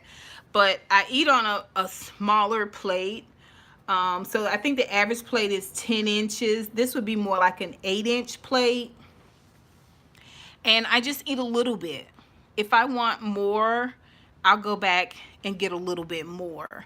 But that was the best thing I did for myself. I ate whatever I wanted. I did cut out sugar in my bread, things like that. When you buy bread with no sugar added or no sugar in it from the store, it's pricier. It's probably, instead of $1.79 a loaf, you probably gonna pay $3.29, $3.49, or $2.99 if it's on sale. It's worth it to me. It's just me that's eating it, so it's different when you feeding a whole family of 4, a family of 5. You have to do things a little bit more economical. But when I would go out to restaurants, if I knew where I was going, I would look it up in the book, and it would say, instead of ordering this cheeseburger from the same place, get a turkey burger and order it with, I don't know, pepper jack or provolone, instead of getting the 3 or 4 slices that's on the beef. And it would show you that you would cut your calories by like 250.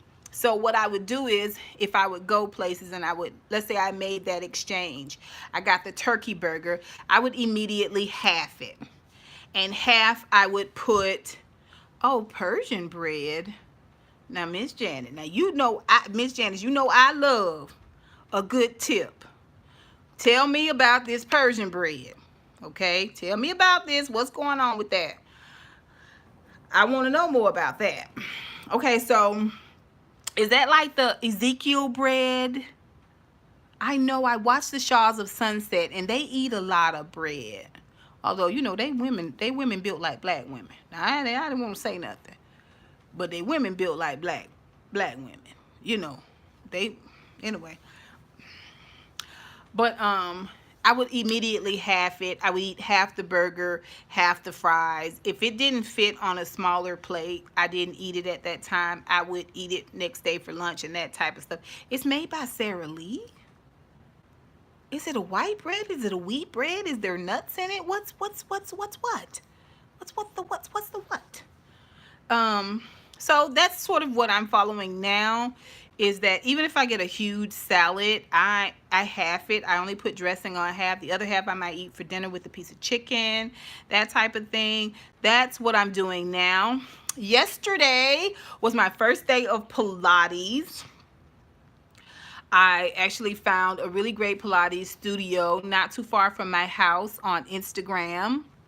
And they gave me a call and said, hey, we've got a 30-minute session on this Saturday. Would you like to come? I said, well, I can't come this Saturday because it was Mother's Day. So I chose yesterday. And you guys, I really loved it. I loved it. I loved it. And Sandra May 25, she follows me for a lot of reviews, and she follows me on Instagram. That's Miss Honey 8. For you guys that don't follow me on Instagram, follow me on Instagram. You will hear from me probably 2 or 3 times a week more than you would here on YouTube, which I'm working on that, but I digress. Anyway, I went to Pilates. First of all, so nice. So it's artesian bread.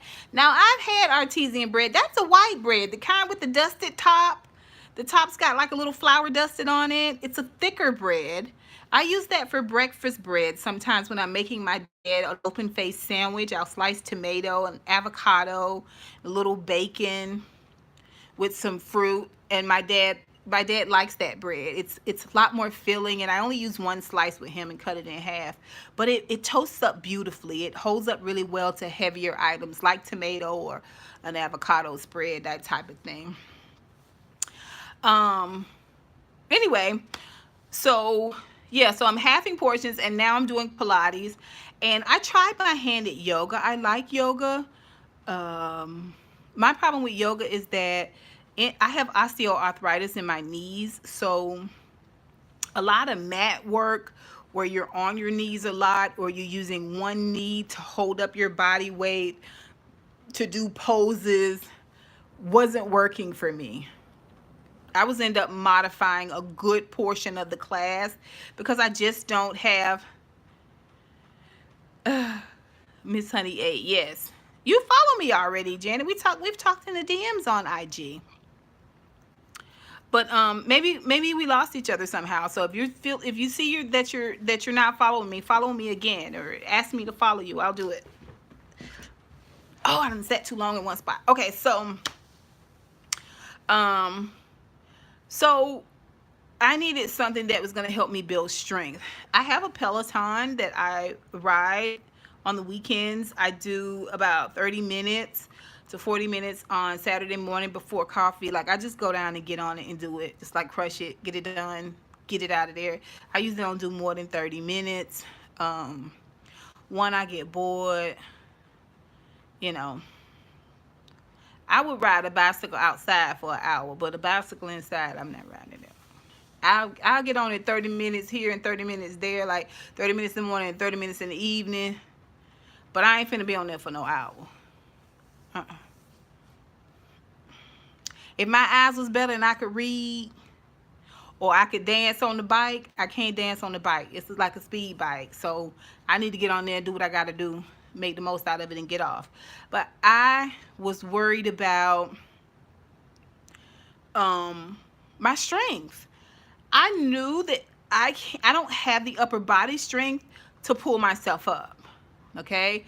I don't have the upper body strength to push myself up, to do a push-up. Okay? A problem. That is a problem. That's a problem. Okay?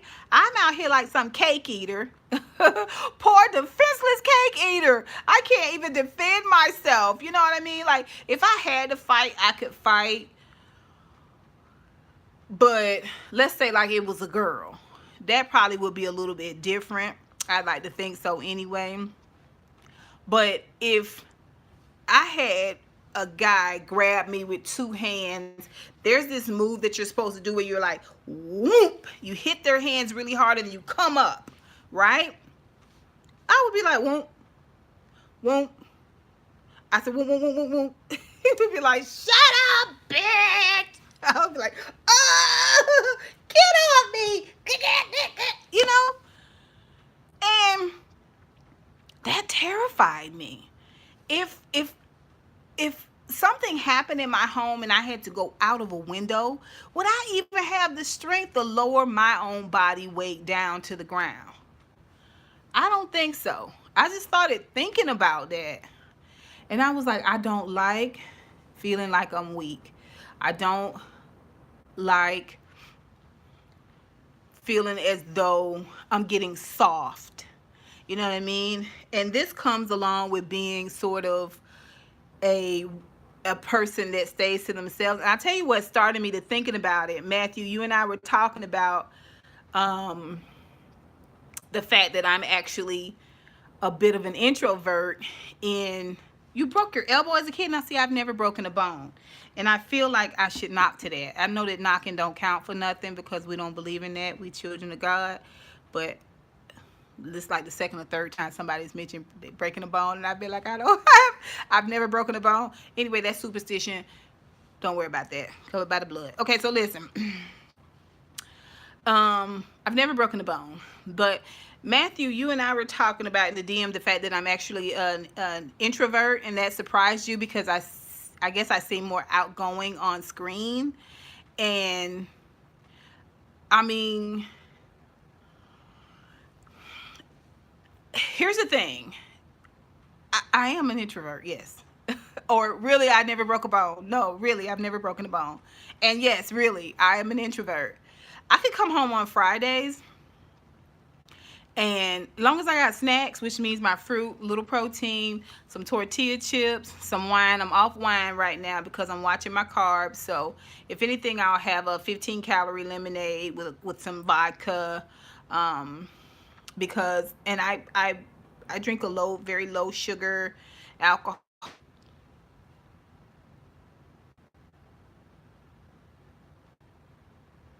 So I guess I was buffering. I'm back. I've been very fortunate to be able to come back every time I've disconnected. But anyway, so yeah, and I realized not having a regular exercise regimen outside of the home, and not having this interaction with other people outside of home. I'm very confident. I can talk to anybody anywhere. I just don't prefer. I prefer my own company. And it's the gift and the curse. It's the gift and the curse. Because in order to really survive with your brain intact, you got to be used to being by yourself. You know what I'm saying? You can't be an individual that can't be alone, especially growing up in church. Not to discourage church people, but we were always taught, you don't have, Miss Honey, have you looked into other wines? Oh, I've looked into a ton of wines. I'm just, in the summertime, I don't drink a lot of red wine unless it's like a sangria. I prefer a Pinot or occasionally a Chardonnay, Sauvignon Blanc if I'm having beef or something like that. But I really like a Pinot. I love a Pinot. I like a Riesling, but it's a little sweet for me. I don't do any Moscato. I like a good wine. And the sugar content is, in the kind of wine I like, is not where it should be. I should drink a drier wine, but it's not my favorite. It's not my favorite. And when I eat or drink stuff that's not my favorite, it goes bad. I'm not going to drink it. I'm not the kind of person that's going to drink stuff because I got it. I don't. But I found that I can buy a lot of 15-calorie lemonades, or make my own lemonade, um, or I've had peach. I've got a mango tropical 15-calorie from Minute Maid downstairs that I'm going to try with a little vodka. And I do this trick where I freeze the juice and a little bit of the juice in the cup, and then I put ice on top of that. Then I pour the alcohol, and then I pour just a little juice to top it off. And as it melts, it just gets nicer and nicer and nicer. It stays frozen a lot longer. And I just enjoy those type of drinks in the summertime. And I need a drink. Like I enjoy a drink with my dishes. I enjoy that, and I'm not giving up alcohol. Sorry, but anyway, when you're raised in the church and they tell you, oh, you can't have children till you get married and you settle down and find a good. What they don't tell you is that you might be 48 and not married and not have any children. And if you, unless you want to be a real needy individual or a person that's continually, because people have gotten married around me, I've still always maintained my sense of independence because I like being by myself. But that's wonderful. So you're not a needy person. I go out quite a bit when people invite me out. People invite me out all the time. In the wintertime, I'm like, no, no, no, no, no. Everybody hates me until the summer. In the summertime, they're like, girl, where you been? Hibernating. It's winter. I'm not outside jigging in the streets, you know what I mean, in the shadows. But I go out with my girlfriends and stuff. But at the same time, when they get boyfriends, my girlfriend, I have to tell y'all that story in a minute. But my girlfriend, we're gonna call her Cat. Her real name is Catricia. I tickle myself. Her real name is Catricia, but we call her Cat. She don't like to be called Cat. But anyway, we're gonna call her Cat. She got married. We're gonna talk about it. So, I get used to being by myself. I like being by myself. If my phone don't never ring, it don't bother me. You see my mama texting me, she know not to call me. Text me and let me know what's going on. Call me if it's pressing. My dad called me because he don't know how to text. I just don't do a lot of that, and I'm okay with it. I've gotten used to being by myself. I entertain myself. I hang out with myself. I love being by myself. It don't bother me. But at the same time, I get stuck there. If I get stuck there where I've just gotten really, really comfortable being by myself, I will keep going and go home. I'm not stopping. I'm not stopping. Now, we make plans. I'm cool. But I'm not going to be spontaneous like that. I'll be spontaneous and go to the market. I'll be spontaneous and turn around and go to a fruit stand. I'm spontaneous on Amazon all the time, but they bring my packages to the door. But I just like being by myself. Then you get stuck there. When you get stuck there, you end up soft. You end up soft because I'm not out there. I need to go out. I need to make plans. I need to have appointments. So I have a standing appointment tomorrow, Monday and Tuesday, with a private Pilates instructor. I'm taking private lessons first because I really want to learn how to use the reformer. Now, this isn't mat Pilates. They do have a mat there that, but I work on the reformer, which is a Pilates table, and basically it's calisthenics. I watch a lot of YouTube videos, and I've been watching quite a few videos with men from Jamaica and the Caribbean who are just beautiful, very strong, very lean. They aren't muscle bound, but they're very strong. They can lift their own body weight. And I was like, these calisthenics really, really give you definition. Started reading more about Pilates. It just makes you leaner and longer. It's a great way to burn calories and to build muscle without lifting. I'm really stretching my body. I've grown stiff. I notice when I get up in the morning to use the bathroom, I'll be like, like, and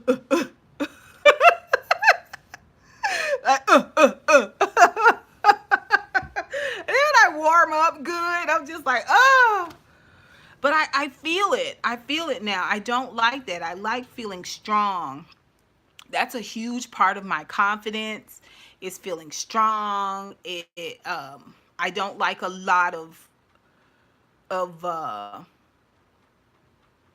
tightness that I'm not. I just feel like I'm not at my best.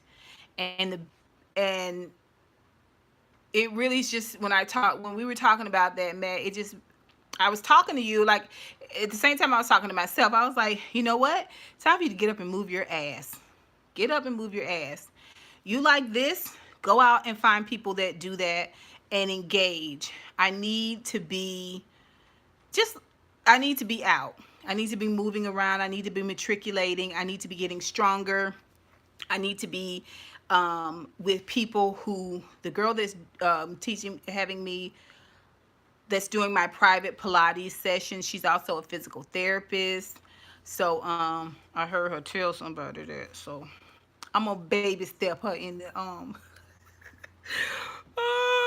gonna baby step her into giving me the most for my money. But I use my FSA savings to pay for the classes. And then I'm going to start joining into regular weekly Pilates classes. My goal is to build up to where I'm going 2 days a week and then 1 day on the weekend. I find that if I have this appointment on the weekend, I usually do like I would do like 12 or 1 o'clock in the day. I wouldn't do early morning on the weekend because I need to rest. I like having coffee on the lanai. But if I have that appointment, I'm going to get up, I'm going to go out, and I'm going to do that. I'm going to get me a green juice. On my way back, I might do grocery shopping. I've gotten to where they bring the groceries to my door, which I love that. But it still just feeds that recluse. It feeds the recluse in me. I don't need to feed that. I got that down packed. I don't need to feed that monster. Okay, because it's got me to the point where I'm just chilling. I'm just chilling all the time. I go down to my parents, I make their dinner, I take their dinner to them, and that's usually I should be doing way more videos. You know what I'm saying? I need to stoke the fires. I need to shake off shake the fog. I need to break the chains because I'm comfortable by myself. And I don't want to be by myself any longer. I want to incorporate someone. I want to be physically fit and ready to incorporate someone. If I meet a guy that loves to travel, I love to travel. I want to be physically fit enough to travel. I don't want to get somewhere and I can't go on tours or I can't, walk up to the museum because I'm not physically fit enough to do it. So how can I say, God, these are the things that I want and I'm not preparing myself for it? Does any of that make sense, you guys? Any of it? I hope so. I feel like I'm rambling. No offense, rambling. I laugh a lot when I'm on live with y'all. Okay, so let me see. I don't want to miss anything you guys are saying.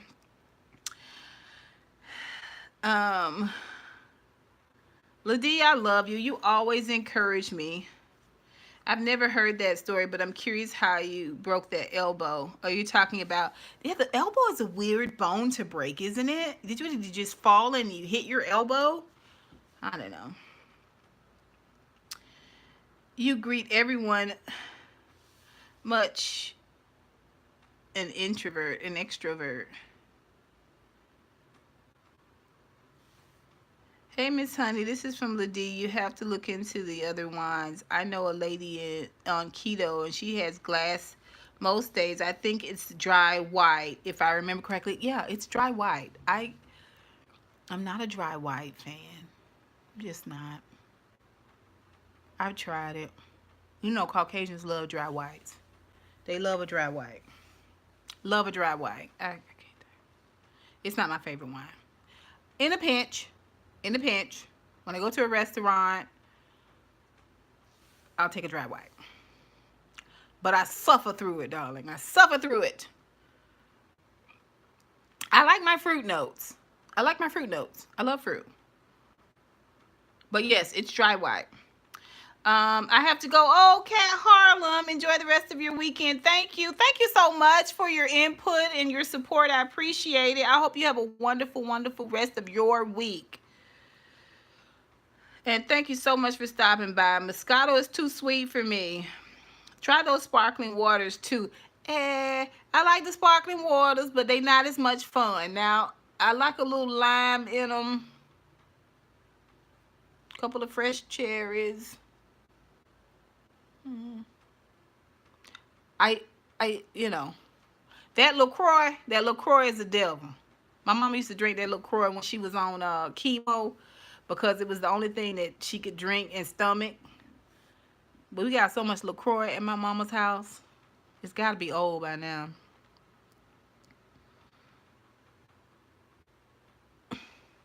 I didn't realize that was an extroverted greeting.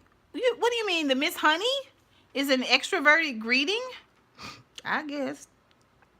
Honey. Maybe. I don't know. Oh my gosh, Kay, the monkey bars. Oh, the monkey bars will do you in, honey. I'm pretty sure the monkey bars were a major reason why I'm sure I was concussed at least twice. Because when you hang upside down on the monkey bars, you got it. But it's something that happens where you lose it. And when you come to, you got Tweety birds around you. And you are underneath the bars, darling. The monkey bars is a treacherous place. It's not for the faint of heart. I done woke up like dee dee dee dee dee dee underneath the monkey bars, baby, and get right back up there because I used to love to be upside down. Um, uh, let's see. Okay, the monkey bars. Oh no, were my favorite. Sounds like.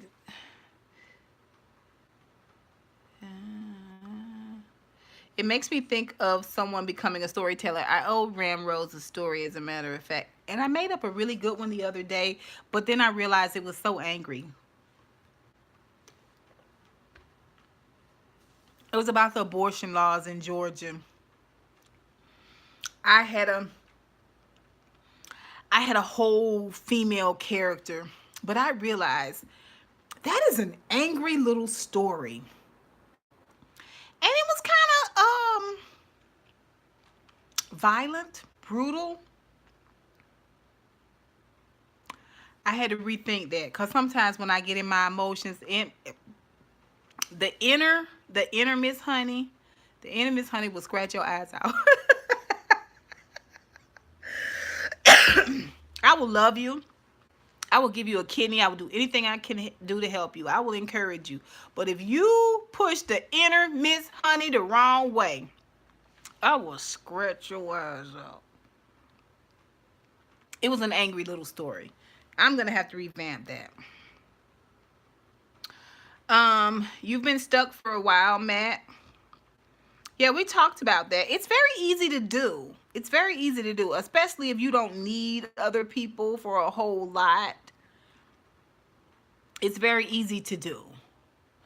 But, how can we have community if everybody's in their own home and they don't come out and they don't, the Pilates studio I go to is very diverse. It has a mostly African American staff. I can't say that it's African American owned, but it is in my local community.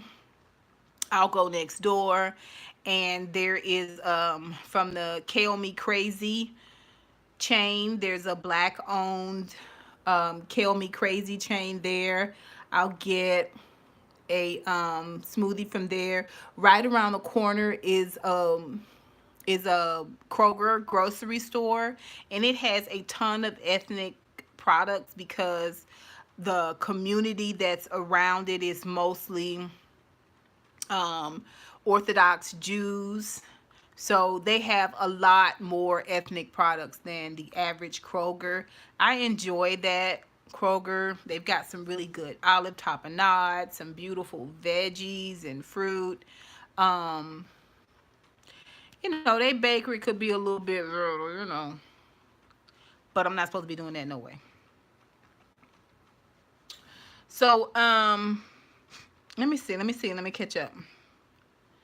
Been stuck here for a while. I only talk like that when I'm alone or with my mom. The only other time I'm quiet and my mom talks for me. Really? Um, all of your personality traits are the reason why we get along so well. I'm the same way. I love you too, beautiful soul. You know that. Let me tell you about beautiful soul. Me and beautiful soul will go and get something to eat, and I don't know how it happens. It happens every time, but she comes in well after I do because I get off about an hour earlier than she does. So I'm usually there and holding our places. Um, because it's Friday, so happy hour gets full fast. And I might eat a couple of chips, maybe, probably not. I talk to the staff, I chit chat, I will start a drink. Um, and then when she comes in, she orders, or if it's one of those happy hours that's kind of going to end, I'll go ahead and order a couple of things I know that she likes. She likes cheese dip. Anyway, I'm chit chatting and talk. I mean, we're talking, but beautiful soul will eat all her food and she will be done, and I'll be like, what? What is? I don't. Every time she's done eating and I'm still working. I probably finish my food. If I finish it all, I take a lot of to-go containers. I take a lot of to-go containers. I started laughing because the first time I packed up my meal and I was telling Miss Honey what it. Hey, Asia from Brooklyn, Brooklyn. The first time I packed up my meal and I told her what I was gonna do with it the next morning. I was gonna put it with something else, some eggs or something, and make a really nice breakfast. And she was like, "Oh, Miss Honey, you be planning for the future." That's why I laugh because I think about it every time I get a to-go container now. But anyway, she is talking and engaging, but I obviously I'm eating way too slow and I'm talking way too much because we haven't seen each other in a while. We haven't talked in a while, so we're like catching up on stuff that's going on with us. And she would just eat right away, just be done ate up, just enjoyed every little bit of it, tasty treats left and right. And I'm still working. I'm still working. Every time I just get to chattering up a blue streak, forget all about the fact that I'm supposed to be starving. Meanwhile, beautiful soul is like, okay, I came here because I'm hungry. um, so yeah, we get along very, very well. Beautiful soul and I, we don't get bored. We don't get burnt out because we don't talk constantly. We don't. We catch up. We Time goes by. We finally can our schedules match up. We can get together. We catch up, and it works out great. And I call her beautiful soul in the thrift store, and she calls me Miss Honey. It's weird. It's weird. But when I was younger, I used to be chocolate. You know what I'm saying? Like, you didn't tell a dude your real name. Now, beautiful soul know my real name, and she not my dude. But y'all know what I'm saying. You didn't tell a dude your real name. You was like Caramel. It's like, hey, Shawty, what's up, Shawty? What's your name? What's your name, me lady? Me lady, what's your name? You like Caramel. Chocolate. So I always think about that when when we do get a chance to go thrifting together. And she'd be like, look at this, Miss Honey. And I'd be like, beautiful soul. It's so weird. But it works perfectly for us. Like, it works perfectly for us.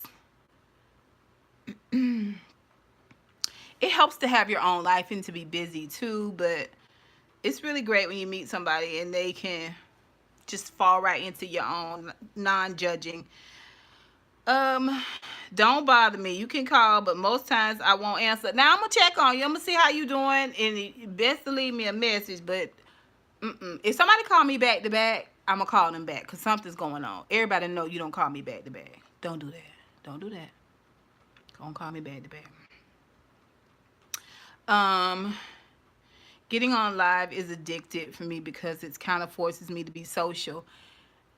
I have to say it does. And I really like talking to y'all. Let me see what Asia is saying. Um, Although Matthew, you be online when I be going back to bed. sometimes I get up and I'll just be up for a little bit. I'll check Instagram till I get sleepy till like around 3:30. You be just going live. I'm like, this is it. Did he sleep? Um. Okay, so if y'all have not seen the act on Hulu, or you don't remember the story, Rambling K does reviews for the act. I watched the series and I read the story. I just couldn't resist. I went ahead and read the story. I saw a documentary. I think there's a documentary out there on HBO. It's crazy, but y'all check out Rambling TV reviews. Um, I really like the one you did with your mom too. That was really good. You're good at being alone, but you need to get out, Matthew. You need to find your tribe. And so you have a lot of interests. You know, those interests is what's going to help you build your tribe. Um, it makes perfect sense. Yes, I hear you. It makes a lot of sense. I also feel you, Miss Honey, lacking in physical. Yeah, you got to take your power back. You got to take your power back. Don't just know, do. You know, small things, aquatics, whatever you got to do. See, that's what I spend my money on. I don't spend my money on um I have a ton of makeup. I don't need to buy anymore. I'm not going to use old makeup, but I'm not spending $28 for a tube of lipstick. I'm not. I would rather spend $1.99 on lipstick and have to apply it a lot more and save the rest of that money for a great meal with friends or a Pilates class or to put it towards my vacation. Um, Shoes for work, something that's going to build, my life to improve me. Um, Lighting, equipment, stuff like that. That's what I'd rather spend money on. That's just me. That's just me. But then again, it's just me. If I had a rich husband, none of this would be an issue. Okay? Just putting it out there. Are you there, God? It's me, Mahala. Okay, so listen. Let's see here. Oh, thank you. Thank you. I'm glad I encourage you. I definitely have mixed emotions about the show. It's crazy, right? But you can see how easy it is to get someone in this position where they they're completely vulnerable to your every whim. Like she knew she wanted to grow her hair. She knew she wanted to keep her teeth. She knew she wasn't allergic to sugar. Like she knew all of this stuff. She just didn't have it in her to talk back. But she had been groomed. It was easier for her to sneak around after her mama went to bed because she took so many pills than it was for her to stand up to her. And that's because she had been so indoctrinated. It's just crazy. It's crazy. Has nothing on black cherry, coconut, pineapple, Walmart brand sparkling water. I do enjoy those waters. You are right. I do enjoy those waters. They get a weird aftertaste though. They need to be really, really, really cold. Um, we encourage each other, Ladie.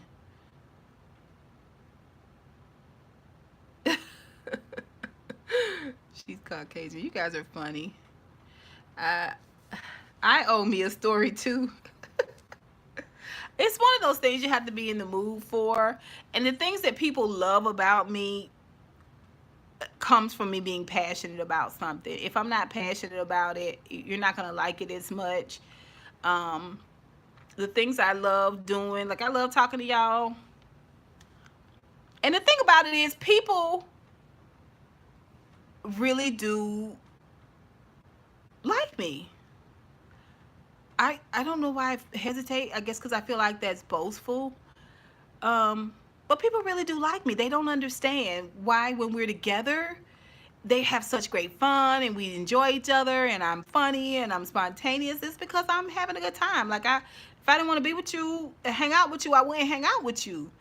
So I'm putting my best foot forward. At the same time, when it's done and I'm on to something else, or my mood and my energy isn't in that place, it's hard for me to be on.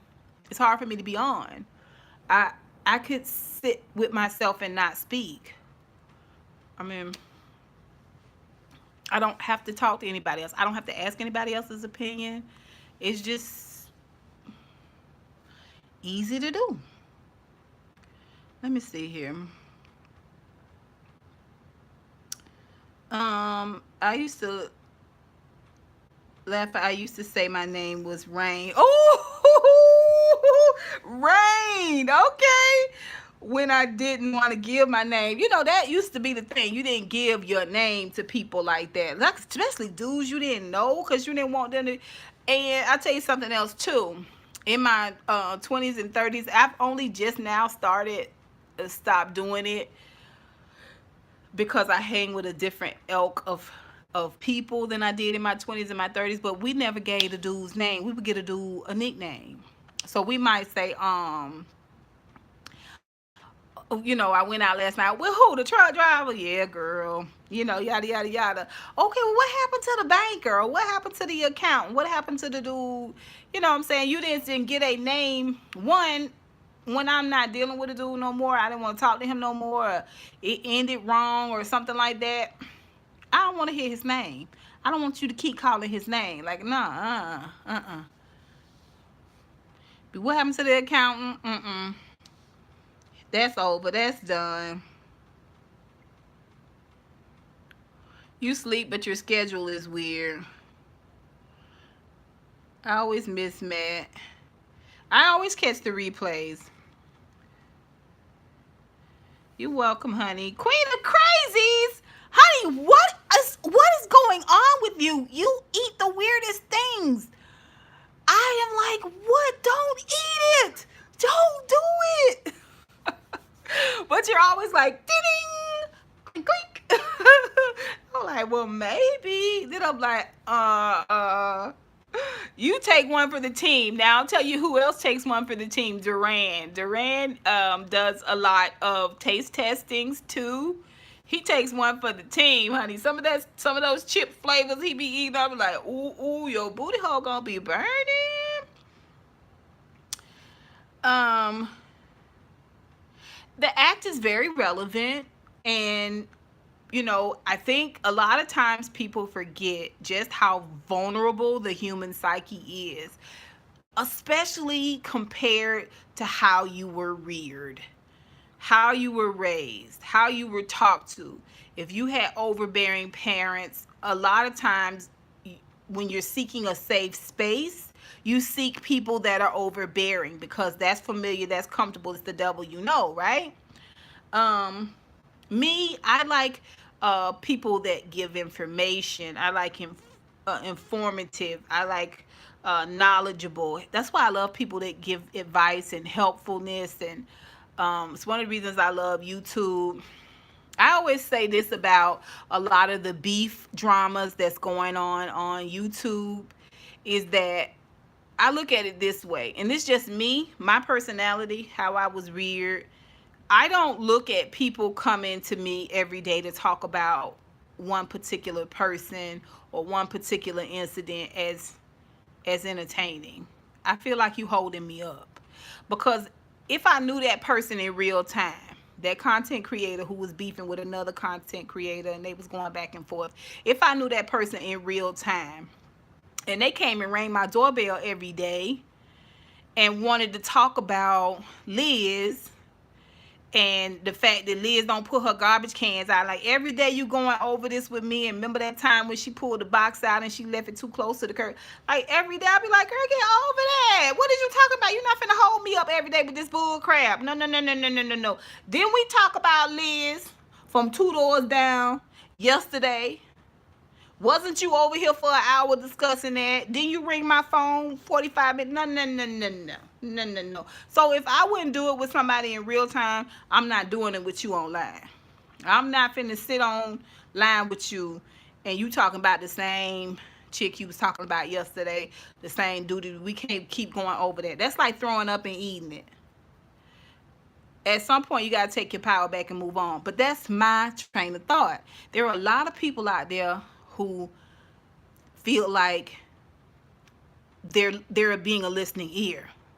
They're being supportive to this individual, when really that person just holding up this block of time in your life you could be doing something else with. Having wine, sex, watching a good movie, reading a good book, visiting with people that you love. Don't waste my time with that. Don't do that. Don't do that. Now, if you come over, you want to get drop some tea, I'll be like, what? Okay, girl, I'll look into that. We have a little wine, a little nosh, a little. But the next time I talk to you, we might talk about something else. But if we on this loop, I gotta get off. I gotta get off that ride. I ain't finna ride that ride. I'm not doing it. Okay, Janice, you getting ready for your Sunday TV shows?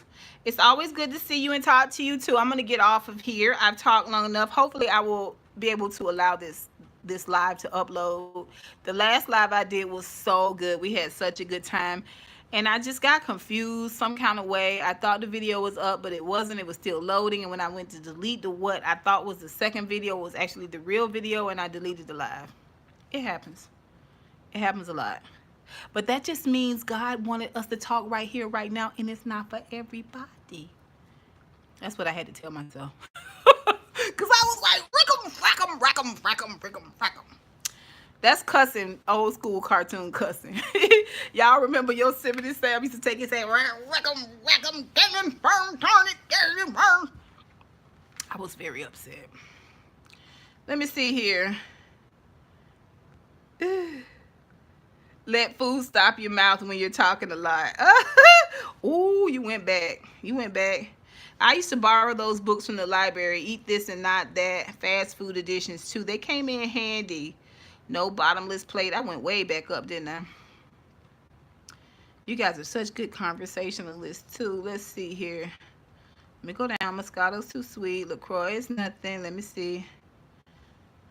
My friend will be leaving. Okay, I read that. Janice, you take good care of yourself, okay? And I'll talk to you later. Time I thought I was going to have fun with a hot real estate agent that I met through Lyft.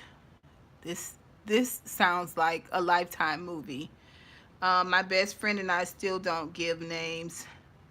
It's always the dude with the thin mustache or the girl with the blue bangs. Right. Exactly. Yeah. I dated a guy one time that I called Little Toes.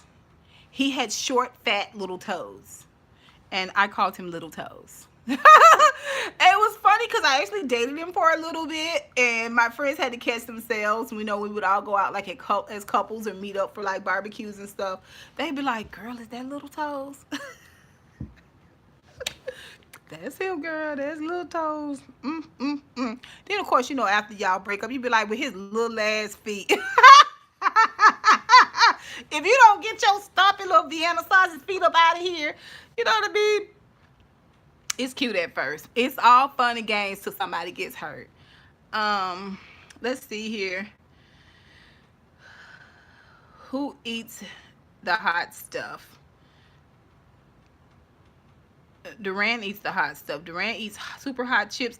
And the Queen of Crazies eats a lot of spicy stuff too. I tend to stay away from those types as much as possible. I'm still somewhat traumatized. But the best way to fight it is to stay busy. Stay busy. Get out there. Do stuff you love. Make yourself happy. Unless happiness is hibernation. If happiness is hibernation, then you have to stretch yourself. You have to make yourself a little bit uncomfortable. Because really, the world needs what we have. What's the point in being wonderful if no one knows it? Wasn't meant to be. Agent from Brooklyn. The hot real estate agent, as it turns out, was trying to recruit me to sell dream vacations. Right. Not Little Toes. Yeah. Okay, so I have had guys try to date me because they wanted a place to live. They really thought I was gonna let them move in with me. Not sure where they doing that at, but I don't know anything about your hygiene, your bathroom etiquette. I go to work all day. You can't be here in my home all day. No. Anyway, I've had guys who try to schmooze me because they think I can help them get a job, when I work certain places, that type of thing, or they wanted you to do stuff for them, like their resume. No, no, no. The problem with me, it's not the problem. The good thing is that I am, I forget it, when you're attracted to intelligence, I forget what that is. It's something when you're sexually attracted to intelligent men. Well, that's my turn on. So once I feel like Miss Honey, done chatted me through switching out my closets and getting rid of a bag of clothes, and she's motivated me to get back into working out. I love it. I'm glad, beautiful soul. I'm glad. I think you would love Pilates, but that's a conversation for a different day. So, I'm not attracted to men that don't work. I know a lot of women feel like a piece of man, a sapiosexual. I'm also a tryptophobe. TRYP tryptophobe.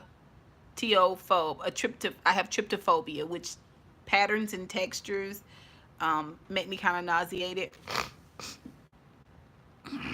Anyway, so I meet a man that don't have a job. I there's no moisture. I'm just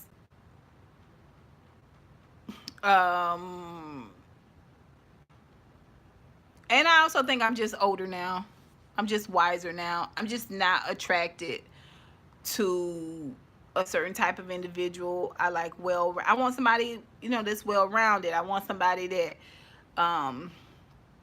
is not. I dated a guy one time. He was like, his uncle told him, you don't let no girl give you anything red. You don't let her give you nothing white. You don't let her cook for you on your period. I was just like, what are you talking about? How your uncle is married? How? What are you talking about? All bets are off when you married. So if I made spaghetti, you ain't eating it. I gotta make something separate. That's ignorant. I'm not following no ignorant bull crap. I don't care. And he was a good looking man. He was a good looking man. He had one of them dents in his cheek right here. Nah. I can't tolerate that. Nope. Sorry. You don't eat tomato sauce. Every time I turn around, you giving me the rules and regulations for dating you. Nah, I'm good. I'm good. I don't want to work that hard. I don't want to. And I got to provide sexual satisfaction. Okay, but you ain't gonna eat my spaghetti? No. We building a relationship off distrust automatically. You think I'm finna put something in your spaghetti that I'm eating too? You're nuts. It's dumb on the face of it, and I won't entertain it. That's just what it is. But I've dated guys that try to rule over me. You know, try to tell me makeup. I don't like you to wear units or extension in your hair, wear your own hair, but you don't want to pay for me to get my hair done at the beauty parlor once a week. For me to wear my own hair out, I need to get it done once a week. What you doing? What you talking about? What's tea? Don't come in here trying to run stuff up through here. Don't do that. Don't do that. Trying to bogart. And I'm gonna tell you something. You let a man rule over you and tell you what to do, even on the smallest thing, that is a clue and an indication to him that you will do more.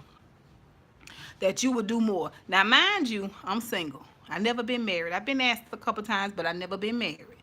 So, consider the source. But I done dated a lot of different kinds of men.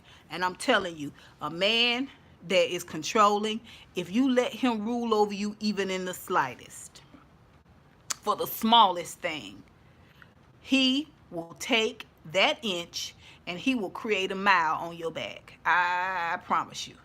I promise you. Let me tell you about my friend, and then I'm going to let y'all go. I'm going to tell you about my friend, Kat. Well, the mechanic that I go to, a lot of people that I know go to this mechanic. Now, my friend Kat and I went to the same church together for many years. Okay? We was under the same ministry. I was the head of that ministry at that church.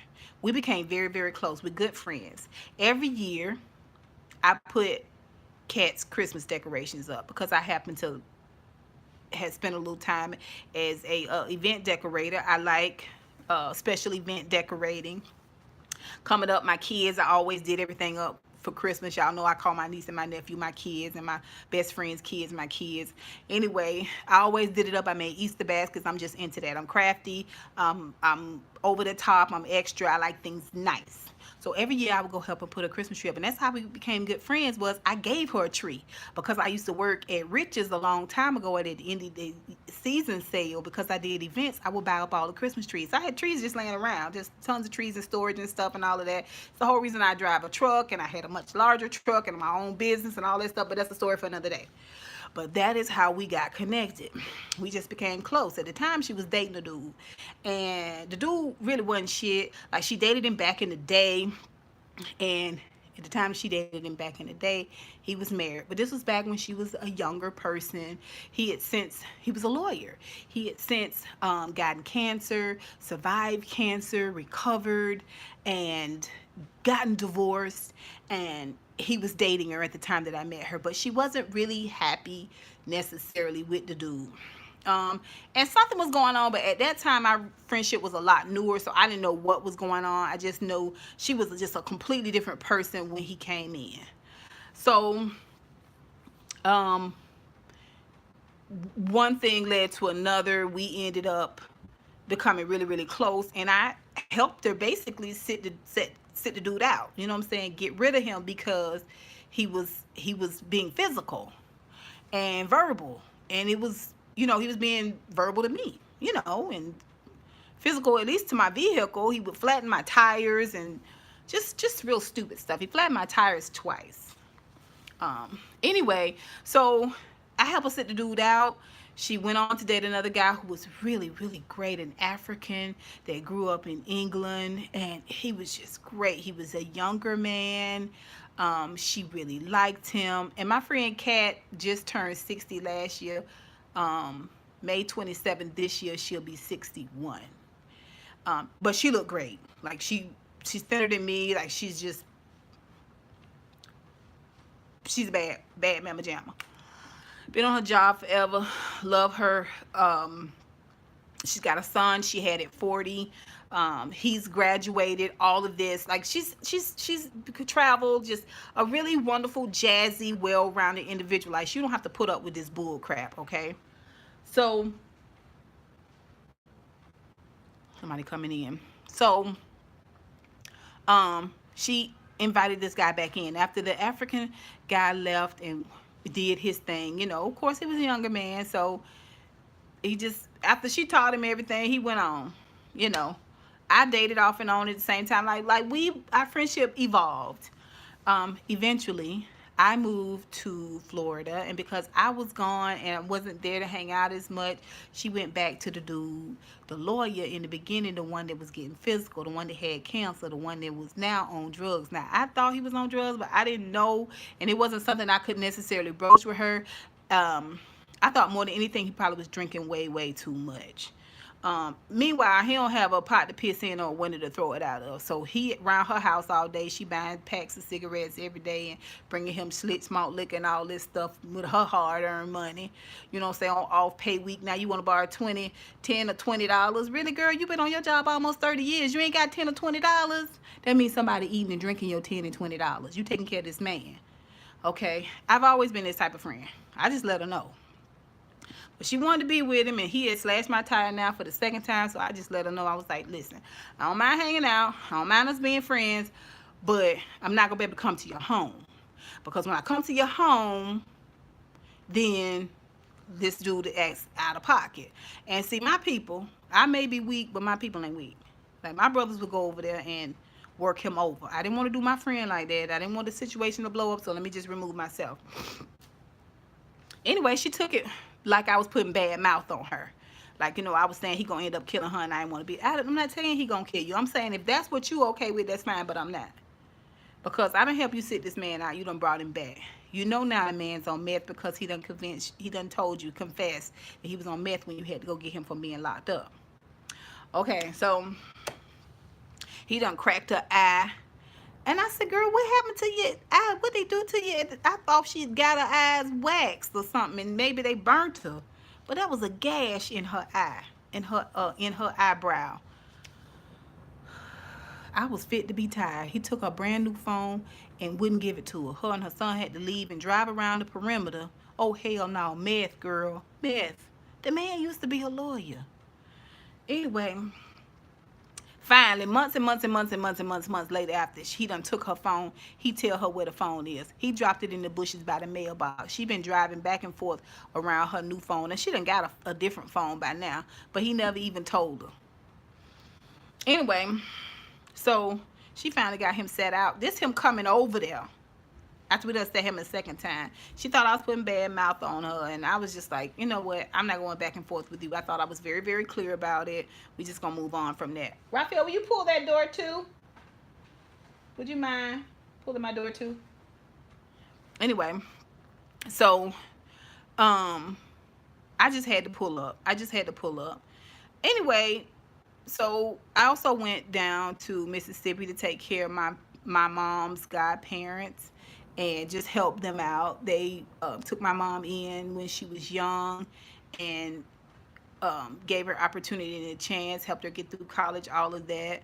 And so I wanted to pay it forward. I had an opportunity. I've had a lot of experience with Alzheimer's, so I went down and helped them out for a couple of months. And when I came back, she was ready to talk again, which means he probably was gone, gone. Like she wasn't talking to him.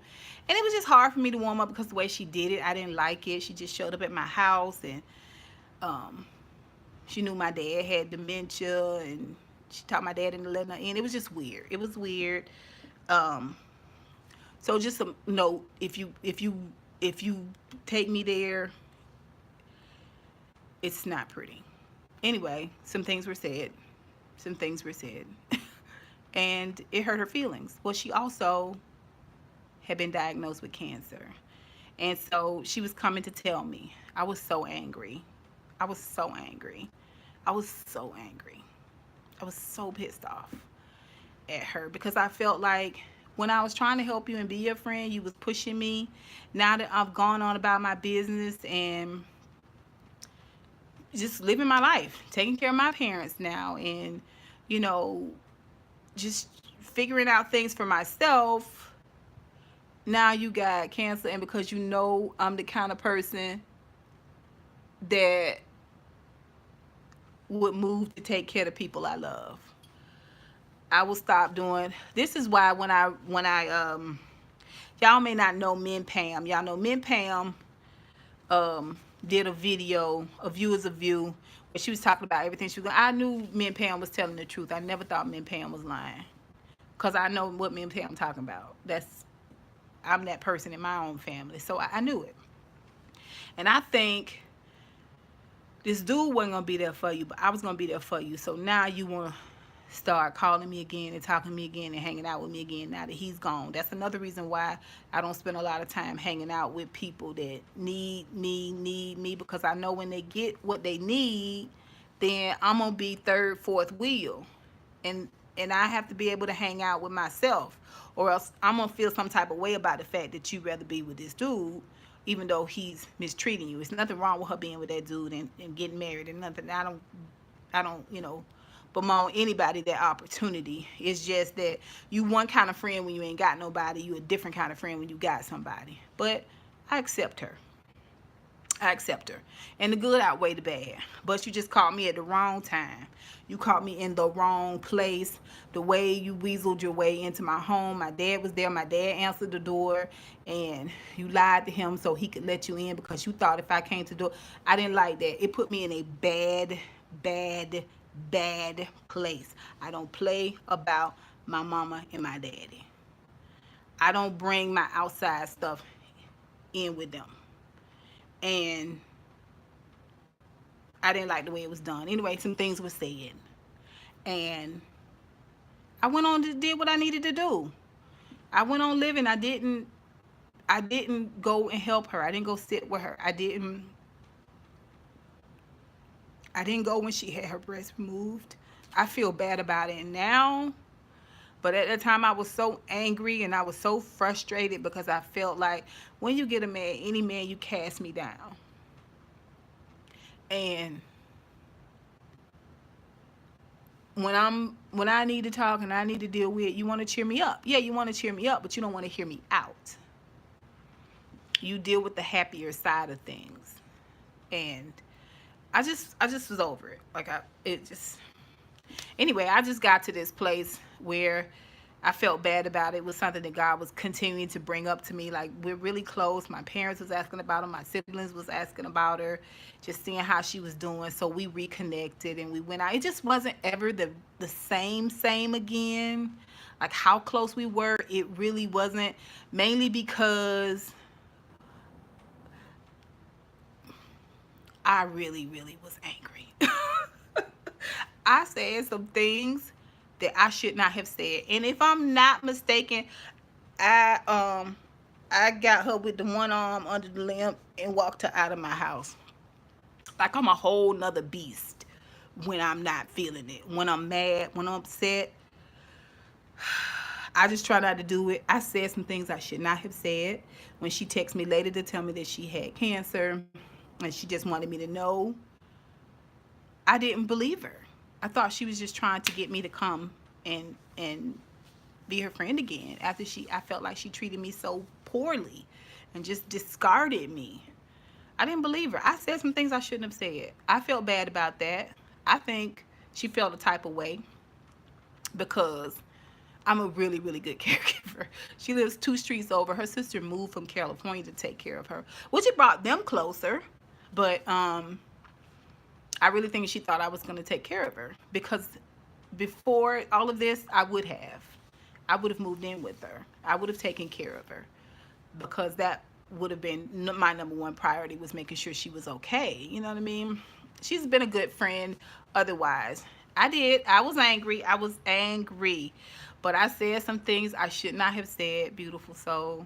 It just, and my mama always say when I get really angry, she says I'm scalpel sharp. Y'all know anything about medical scalpels, medical knives? Y'all know you don't even know you've been cut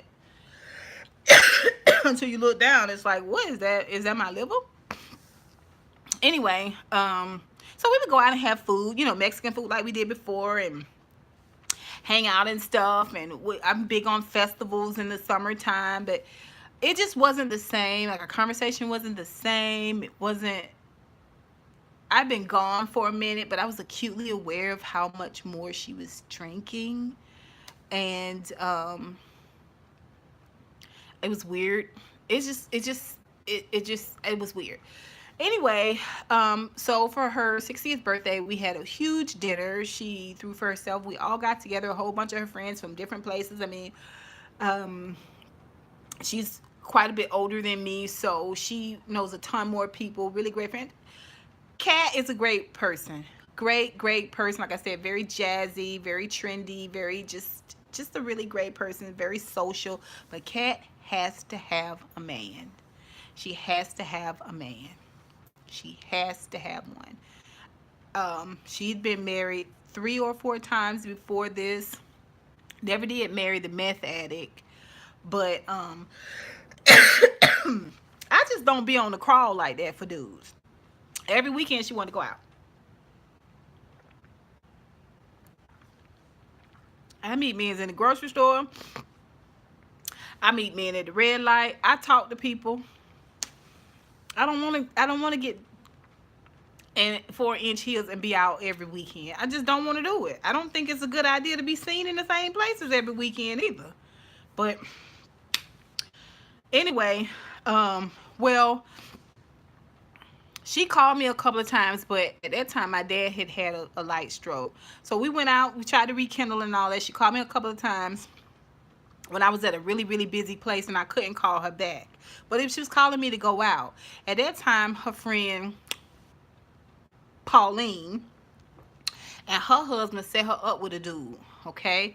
And she wasn't sure about the dude, so we were still talking on the phone, and I was encouraging. I was like, well, give him a chance, when people are set in their ways and yada, yada, yada. Just try it out. She's like, well, I ain't gonna call him. He ain't call me. I was like, well, girl, when he call you, he call you.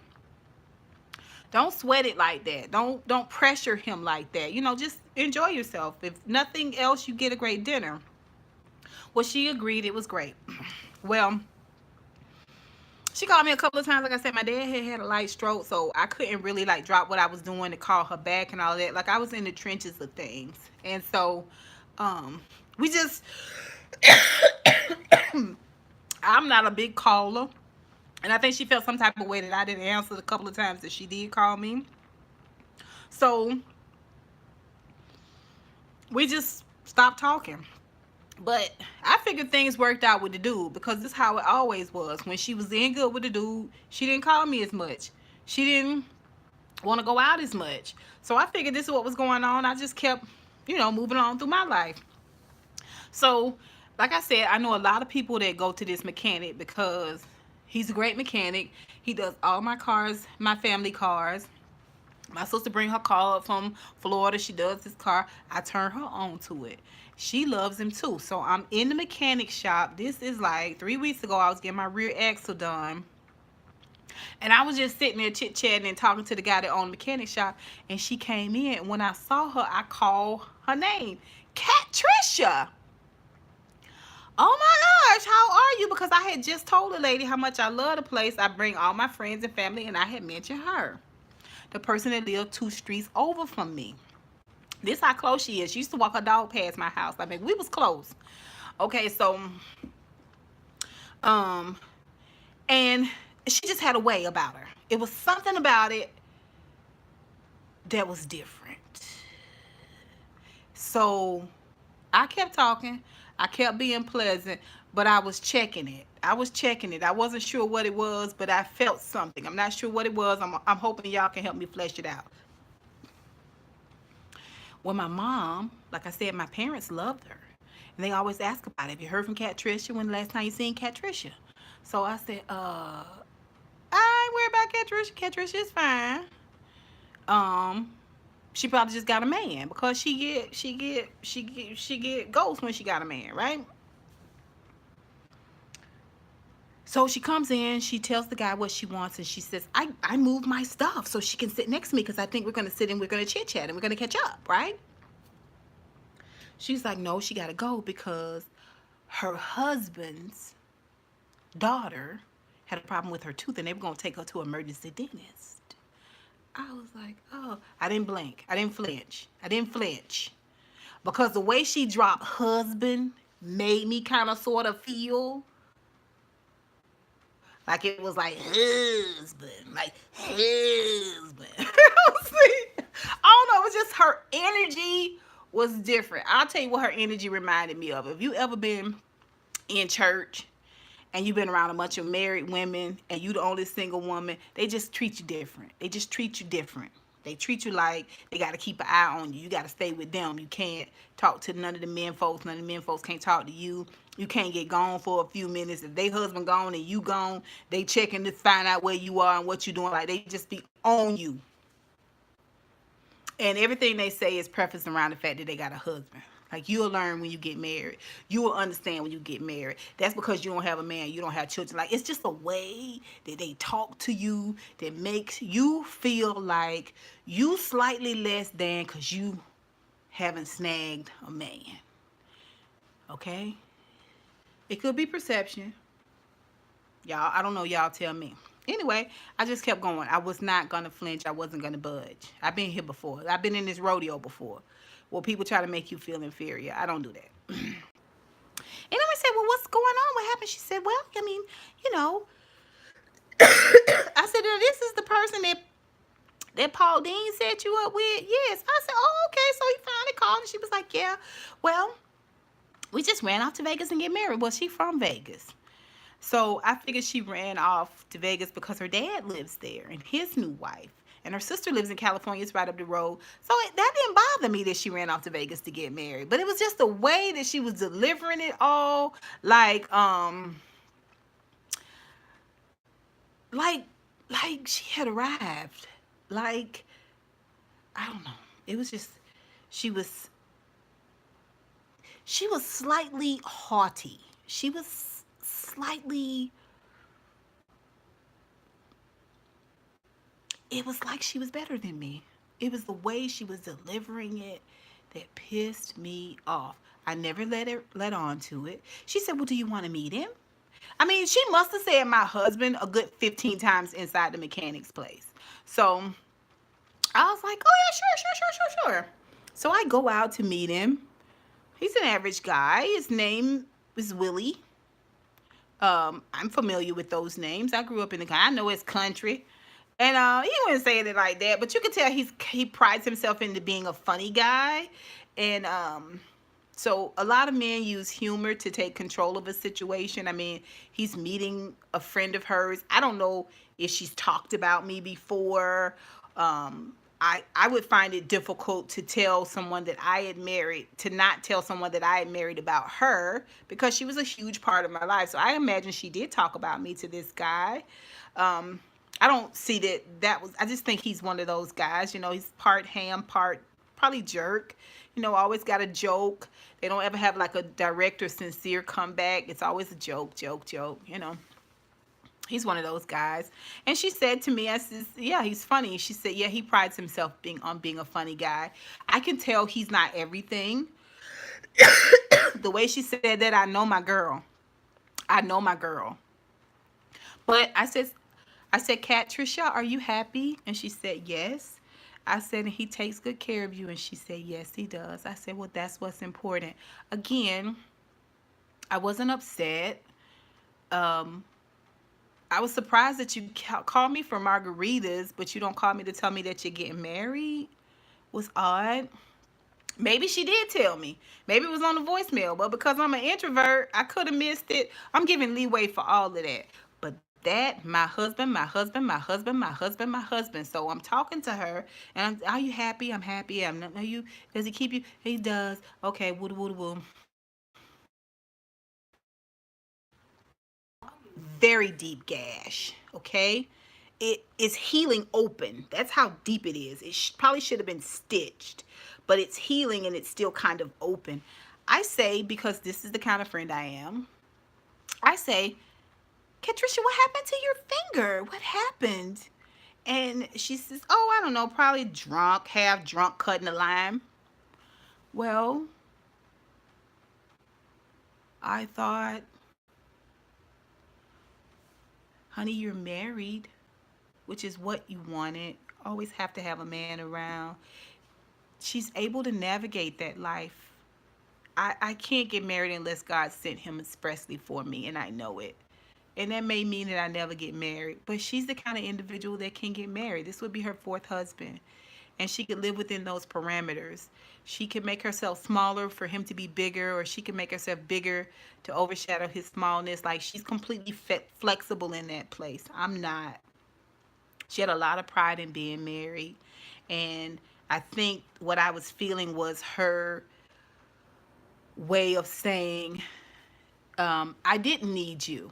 I know you thought I need you, and I was chasing after you, or I was trying to be your friend, or I couldn't hold a man." It was just something about the way she kept throwing the husband thing in my face. Like, it wasn't even in place in the conversation. A lot of times I felt like it was something she was trying to have that was better than me. Like, you don't have a man, and I have a man, and yeah, I did it. Yeah, I know how to get married. Yeah, I don't need your tips. I don't know.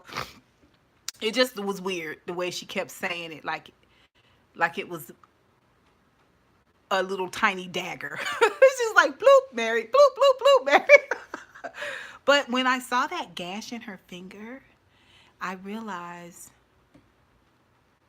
honey, you're still drinking way too much. You're still doing way too much of a lot of things. You're still not happy. You're still not happy. I wished her all the best, and I moved on. I told her that I had a bunch of stuff at my home that I had collected for her. I went to an event, and they gave us lots and lots of boxes of vodka that they didn't want. She loves vodka. I was going to give her, this is before my revelation of everything. I was gonna give her, and I'd called her and left her a message. She never called me back. Even when I told her I had something for her, I didn't tell her what I had, but I told her I had something for her to give me a call when she had a moment and she wasn't busy, and I would bring it over. She's never called me. She's never called me. She doesn't need me. She doesn't need me right now because she's got everything she needs. A man, a good job, all of that. She's got everything that she needs. And I would say probably a week and a half after that encounter, I kept thinking about it. Now, if you like me, you know yourself in if you're anything like me, that what you keep thinking about, that's the issue. That's something that is sitting on the top of everything for a reason, you know? So I had to unpack it. I had to deal with it, my thoughts of it. Yeah, I think I was feeling a type of way because God, no. Really? Really? Really? You married? Really? I'm like, what the really, God? And so that was probably, I don't know. I just had to deal with those emotions. Then I had to deal with the fact that maybe I was being a little bit peeved and being a little snarky about the fact that obviously you're still drinking. You got this giant gash in your finger, you're drinking way too much, you're cutting your fingers and all this other stuff. Not all this other stuff, but it just made me feel like I was right about the fact that she was drinking way too much and she's still drinking way too much. So maybe that's a little part of me that's being snarky. Like, that's jealousy comes out in small ways. And if you don't stay on top of that, you'll be a full-fledged hater. So I always try to check those little things. I just had to come to terms with it. I also had to come to terms with the fact that what's for me is for me. And God's unit of measurement and time for her may not be his same plan for me. And I want to be in his plan and his will.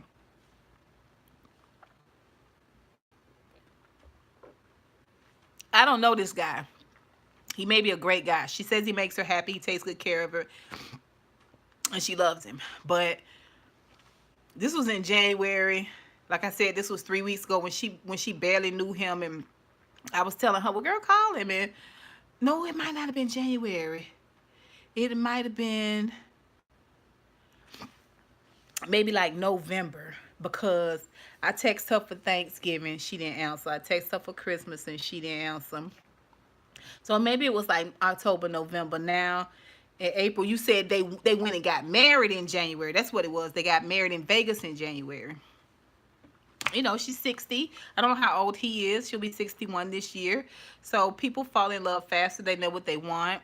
It's no reason for me to feel that he's not a great guy. It's no reason for me to feel like she's not 100% happy. But it's also no reason for me to be jealous in any way, shape, or form over that situation, because that is her situation. That is her story. It is not mine. And I don't need to be angry at her because I feel as though she was kind of rubbing it in my face a little bit, because Miss Honeydew just fine. Miss Honeydew just fine. Okay? Miss Honeydew just fine. She does. She does okay. She's all right. And she knows that um it's best for her to wait for someone. Miss Honey, me, third person. It's best for her to wait on whom God sends, because I'm a piece of work when I'm not happy. And I can't, I just, I'm all for compromise, meaning um, I'll go do things with him that he likes to do, so on and so forth. But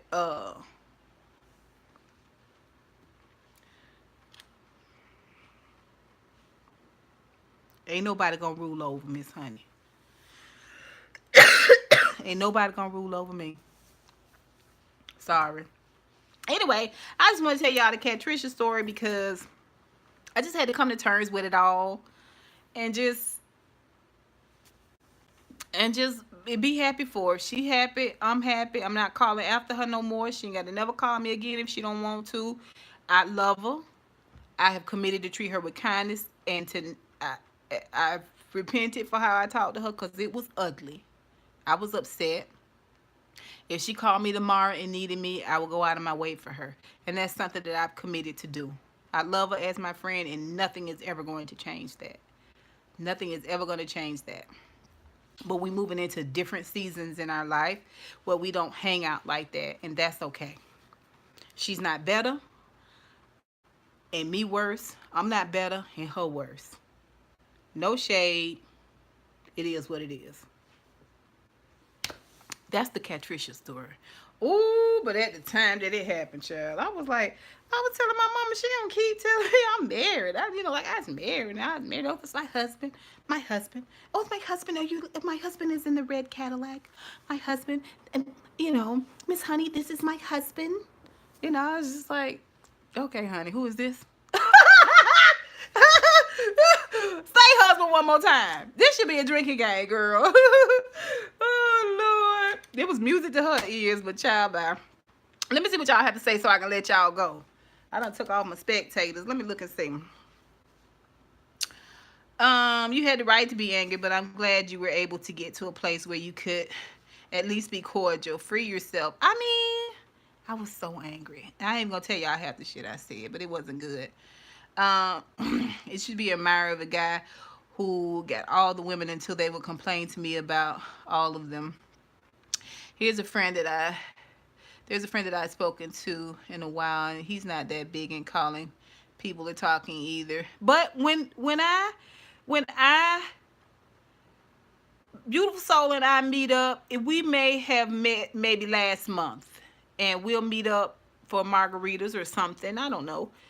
Next month, we pick up right where we left off. I mean, I'm just not a hater. Like, I'm not that type of person. I don't feel like you're not calling me because you don't like me. If you not calling me, it's because you ain't got time right now. When you got time, you will. But again, I enjoy my own company.